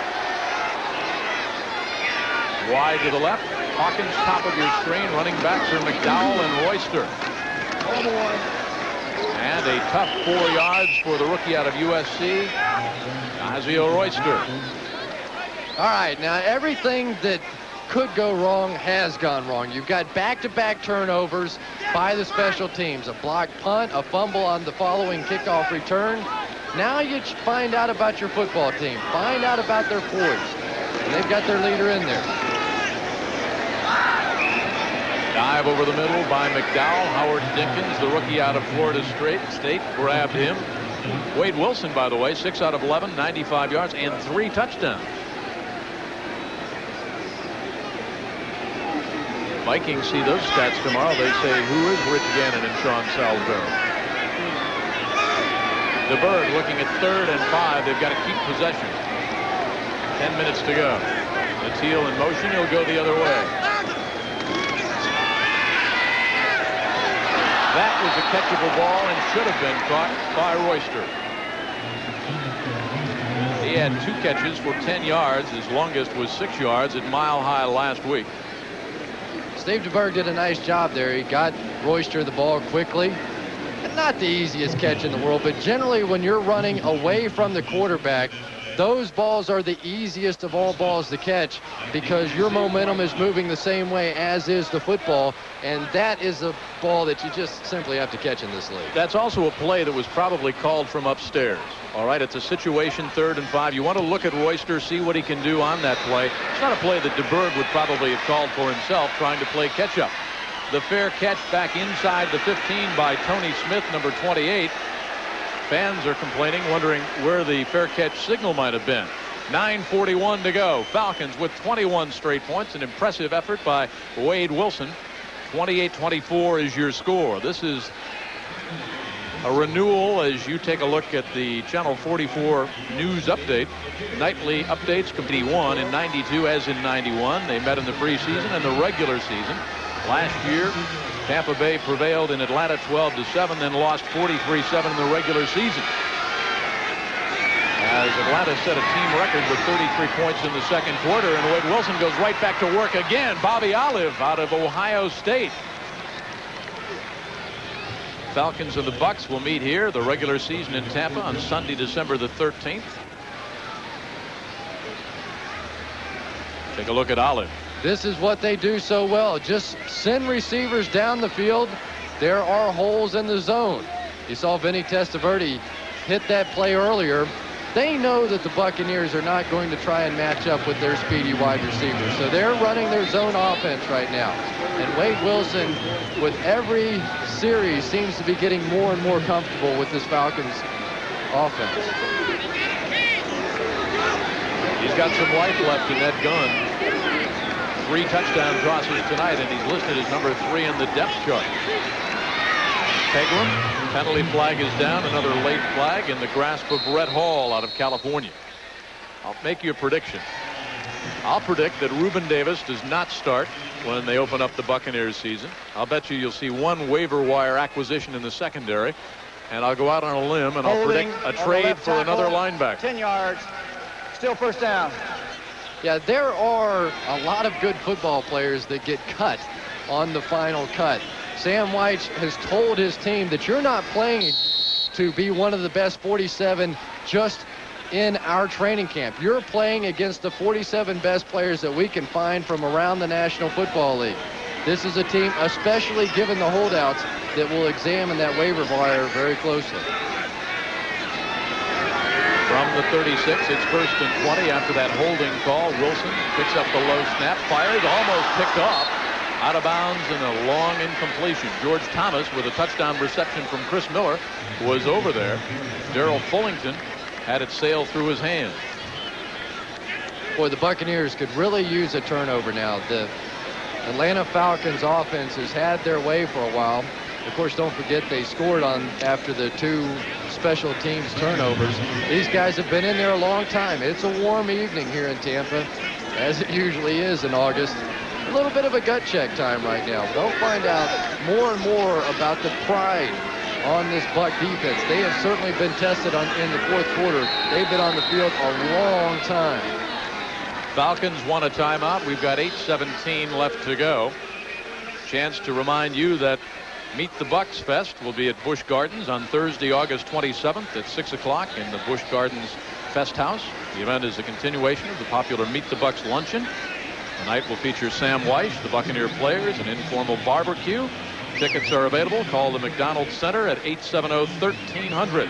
Meet the Bucks night, Thursday, August 27th. There is Sergeant Rock. He's got some defensive players to interchange. He's got some secondary problems. A little bit of a linebacking problem, but they're high on a couple of the youngsters. And Wheeler is solid, though he's injured tonight. You know, this is really a very unusual secondary for the Tampa Bay Buccaneers. Ricky Reynolds, who is the holdout, is their highest draft pick at that position. He was a number 2 pick. He's not here. After that, you go down the list. Roger Jones, a free agent who was cut by the Colts. Sammy Lilly, an 8th-round pick of the Giants. Milton Mack, a 5th-round pick of the Saints. Carl Carter, a 4th-round pick of the Cardinals. Roderick Green, a 5th-rounder of the Bucs. They don't have a lot of high draft choices in that secondary, and the way football is today, that is very, very unusual. 2nd and 20 from the 36. Wilson goes down, but not before he gunned it out for a short gain of only 4. Carl Miller out of Georgia in the grasp of Roger Jones. We have not seen much of Santana Dotson, the rookie, tonight. Rhett Hall on the stop along with Duckins. How about Reggie Rogers now? He's not played at all, Chris, in the first 2 games, and he was having a pretty good camp. Yeah, he really is. What an unfortunate incident for Reggie Rogers. Playing awfully well in training camp, and then all of a sudden Keith McCants gets in a fight with McCray, and McCray falls on his foot, and now he's out for a couple of games. He probably will make this football team anyway, just based on what he showed early in camp, even if he doesn't get to play any more of the exhibition games. Wilson on 3rd and 16. Pulled down from behind at the 45-yard line by Rhett Hall, who's come on in the second half. Rhett Hall will be in a battle with Reuben Davis should he ever return. Sam Wyche had a conversation earlier with some of the holdouts. They are all telling Sam Wyche that they want to be in. Their agent is advising them otherwise. And Sam has a little case of it for the agents of the world right now. He's, one particular agent. Do we know his name, though? He called him about 10 different names. He called him Ed Sewell. He called him Larry Sewell. We know his name is Sewell. He was talking about the offer that's on the table right now to Ricky Reynolds. You get agents involved. Oh, my. Hawkins. Why did he even make that catch? Penalty flag to be checked out. Motion penalty on the punt. But about Sewell, the agent. I mean, they're telling their clients, and he's got 4 or 5 different holdouts illegal motion on different 50, teams right now. 5 yards, repeat 4th down. Sam has talked to Ricky Reynolds. Ricky said, I want to be in camp. At what point does the player take command of the negotiations and tell the agent, look, I want to play football, Chris?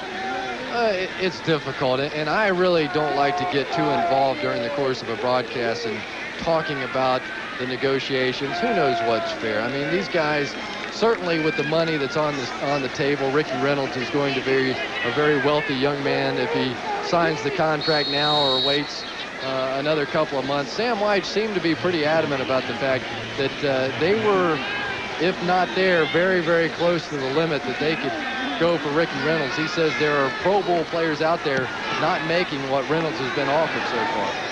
Drury makes the sliding fair catch at the 35-yard line. Well, that's a great play. I mean to tell you, that is a great gutsy play by Willie Drury. It would have been so easy for him to let that ball bounce. It would have kicked down inside the 20-yard line. He goes up, makes the fair catch. That is a gutsy play, especially given the fact that you already have 2 turnovers on the special teams. Watch this. A diving catch on a punt. That doesn't look like much, but that's a 15-yard completion for your offense. Good play by Drury, number 87. We've got 6:27 left to go. Falcons by 4, 28-24. DeBerg stays in at quarterback. Culpepper at wide receiver along with Ricky Nattiel. Kirkpatrick, 46, the tight end. Running backs, Royster, 43. McDowell, 37. DeBerg with a long count. Good blocking up front. Steve to the far sideline, goes to the tight end. Kirkpatrick up near the 41-yard line. He'll be 2 yards shy of first down yardage. 2nd and 8. Sharon Washington on the hit, the rookie out of Missouri, and a penalty flag back where DeBerg was. Personal foul, number 68, rubbing the passer. 15 yards from the end of the run. First down. Bill Goldberg banging DeBerg around. And DeBerg in 16 years has been banged around. He's tough. He really is. And you see the bandage still on his little finger. Cracked the end of that little finger while using a leg machine. I have no idea how that happened. Said his leg was sweaty and it slipped off and it banged back against his finger. But you'll remember a couple of years ago, he played in the playoffs for the Kansas City Chiefs with a broken left little finger, so he is the king of that injury. First and 10 from the 44-yard line after the penalty was assessed. DeBerg, good play action fake. Wide open down the end zone, looking for 6. And a flag will come out. That's Foggy again out of Minnesota, his second bad play of the night. That's a great play by Willie Culpepper. There's nothing better when you get behind a defense to have an underthrown football, because the defensive back is beat. He's chasing you. Pass interference in the end zone. Put the ball on the run, first down. All you have to do is stop and lean back into the defensive back. It's automatic. It's a gutsy call by the official. They don't like to make this call because you're looking at a 45-yard penalty here. Watch Culpepper right here out of Southwest Louisiana. Willie with a good play slows down, and there's the face mask and the bad play by Foggy. Reggie Cobb, Robert Wilson are in. Stacked up at the 1 goes Cobb. We've talked about the offensive line. We've talked about the defensive line, the secondary, the linebackers. What about the battle for running back? It is a very tough battle indeed. So many people with a shot here. You've got to think that Robert Wilson, Reggie Cobb, Gary Anderson, a lock to make his football team. Stanford Jennings has looked very good tonight. You know Sam is high on him. But he's still in a battle. And speaking of battles, this is going to be a battle to see if they can get it in the end zone. You may well be looking at the ball game right here. Robert Wilson in there with Kirkpatrick. Play action. Touchdown, DeBerg to Kirkpatrick.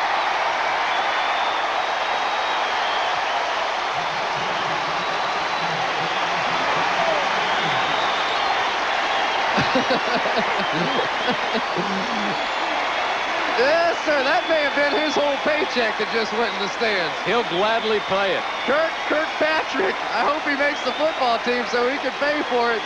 Nice play, but you think this game means something to the Tampa Bay Buccaneers? This is not just about a preseason game. This is about pride. This is a new direction for the Tampa Bay Buccaneers. They need to win this game. Those Florida wideouts like Kirkpatrick and Chris Collinsworth were always emotional. Wilmsmeyer with a PAT. We've got 5:17 left to go in this football game. It's been a dandy. 24 straight points by Tampa Bay, then 21 unanswered points by the Falcons. And look at Sam White. You think he cares whether they win or not? This guy knows. He downplays the importance of winning a preseason football game, but he knows as well as I do that this team needs a new direction. They need some new emotion. They need to believe that they can win football games. How about Steve DeBerg, the hero? He's played so well. So is Vinny Testaverde. There is a smiling veteran who's been in San Francisco. He's been in Denver. He's been in Tampa, then to Kansas City, and then back home. And watch his reaction after Kirkpatrick makes the catch. Does it mean something? Look at Steve. 16 years, and it's still fun. You know, for so long, Steve DeBerg, he's played behind Joe Montana. He took his spot. He played behind John Elway. He took his spot. He played behind Vinny Testaverde. He took his spot. But Steve DeBerg, during the course of his career, has been absolutely amazing. 12th all-time leading passer in the National Football League. 31,000 yards Steve DeBerg has thrown for during the course of his career, and he is not looking to settle for the backup role. He wants to start for the Tampa Bay Buccaneers. But don't forget, if you're just tuning in, Vinny Testaverde has been very, very impressive as well here this evening. Steve led the Kansas City Chiefs to 2 straight playoff appearances and 21 regular season wins. Derek Moore, number 36. The Falcons aren't done. We've still got 5:07 left to go. This could be a dandy. The margin is 3. Tampa Bay in front, 31-28. You know, you saw Sam out on the field after that touchdown. He said this morning when we were over at the practice that the balloon didn't burst in Denver, that the attitude in this club was still good. He talked about the security guard at practice, talking about what a new attitude there is. People that work in the dining hall, that serve the meals, they never remember anything like the new spirit that they're seeing under Sam and his new coaching staff. So the attitude is good. The balloon didn't burst despite a rather embarrassing effort in Denver last week. And I think we're seeing the emotion of that transcend to the playing field here tonight. And the balloon didn't burst after 2 special team turnovers either, and that may be just as important. DeBerg, 7 out of 10, 125 yards, and 1 touchdown. Wilson, look out. Now that could very easily have been a penalty play. Everybody going for the loose ball. Collins was there. Joe King, the legs got tangled up, but that's a judgment call. Yeah, the key to that situation, that would have been a penalty, but for the fact that Joe King turned around right here to look for the ball. Now any incidental contact that is made, that's not a penalty. Nice play by Joe King. He got a feel for the wide receiver, turned around and looked for the football. That's a good heads-up play. Who was the best cornerback that you ever played against? Toughest man you had to beat? I'll tell you, there were a lot of good ones, but I'm not sure that Frank Minifield and Hanford Dixon in Cleveland weren't the best tandem, at least. 2nd and 10 from the 31. Bucs swarming defense. Rhett Hall again grabs Eric Pegram.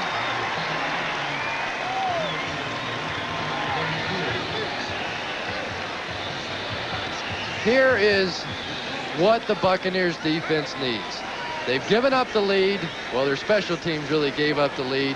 And now your offense has gone back down. You've taken the lead. It's 31-28, 4:33 to go in the ball game. You've got a 3rd down and 11. If this team is going in a new direction, you will begin to see it right now.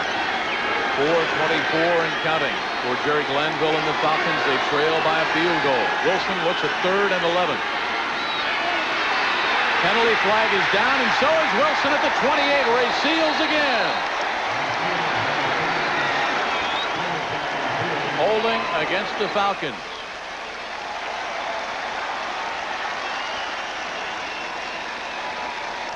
Boy, I mean to tell you, Ray Seals has been a different man here this Illegal evening. use of hands to the face, number 63. Watch number 63 there. Right underneath the chin. That is a penalty. That's a hold. That's just about anything you want to call it. But more importantly, that is a huge play by the Tampa Bay Buccaneers defense. Now you turn the ball back over to the offense. 4:13 to go. It's in the offense's hands now. You have to be a little careful of a fake, though. Scott Coolidge back to punt on 4th and 12. Willie Drury wants to get away from it, waving everybody off. And the ball rolling inside the 32-yard line. We've got 4:01 left to go. Bucs will have the football back again. You know, another smart play by Willie Drury right there. Before, field position was very, very important to this football team. You were behind, you had to go the length of the field. There, you've got the lead. You've got 4 minutes to go in the ball game now. You're trying to protect a 3-point lead. Downfield, 5 yards. Replay 4th down. Well, here we go. They're going to re-kick this thing. I guess they'll just run a little more time off the clock, let another play go. I would be surprised unless it's kicked right to him whether or not Drury even take much of a chance on fielding it.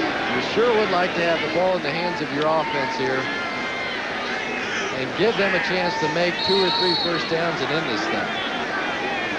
There is Willie Drury, Plan B from the Oilers in '89 out of West Virginia. Scott Coolidge in what he has done so far tonight. Bucs could come out of this, barring a turnover with pretty good field position. Drury makes the grab at the 28. Down at the 37. 3:51 left to go, and Tampa Bay nursing a narrow 3-point lead. Nice play on that one by Marcus Hopkins. He broke through, had a chance to block the punt, but took a good aiming point. And that meant that there was no way he was going to rough the kicker. If he could block the kick, fine. But in that situation, the last thing in the world you can do is rough that punter. After Steve DeBerg throws the touchdown pass to Kirkpatrick and puts the Buccaneers ahead, Vinny Testaverde comes in, gives it to Reggie Cobb, and Cobb is tripped up at the 46-yard line. That is such a smart play. Reggie Cobb, that's terrific. He gets to the sideline. He knows he can't go out of bounds. They're trying to run this clock out. He literally falls backwards to keep that clock running. You see a lot of kids make the mistake of going out of bounds or allowing himself to be knocked out of bounds at that point, but not Reggie Cobb. Good heads-up football play. Reggie Cobb and what he did last year. Darrell Hardy down on the field, the rookie out of Tennessee, a 10th round pick by the Falcons, number 50, known as a vicious hitter, had 318 career hits when he played for the Volunteers at Tennessee. Testaverde, 8 out of 9, 118 yards and 2 touchdowns. Testaverde has looked good. DeBerg has looked good. You know, here's a situation that the Buccaneers have not found themselves in much for the past 10 years, and that's trying to protect a lead. They've got a 3-point lead now. They have to run off 3 minutes and 28 seconds. This is every bit as difficult as is trying to go back down for the winning score. You have to be a little bit conservative. You don't want any turnovers here. Sam Wyche would love to be able to do it with the running game, but I know how this man operates. Do not be surprised if he comes up with some kind of a play-action pass, especially right here. You've got a 2nd down and 3, and they certainly want to try and gut it out. But during the regular season, I've seen Sam Wyche go for a lot of big plays in this kind of a situation. 2nd down and 4 from the 46. Culpepper's in. Reggie Cobb is in. Robert Wilson is in. Vinny with a long count. Keeps it on the ground. Cobb, huge hole.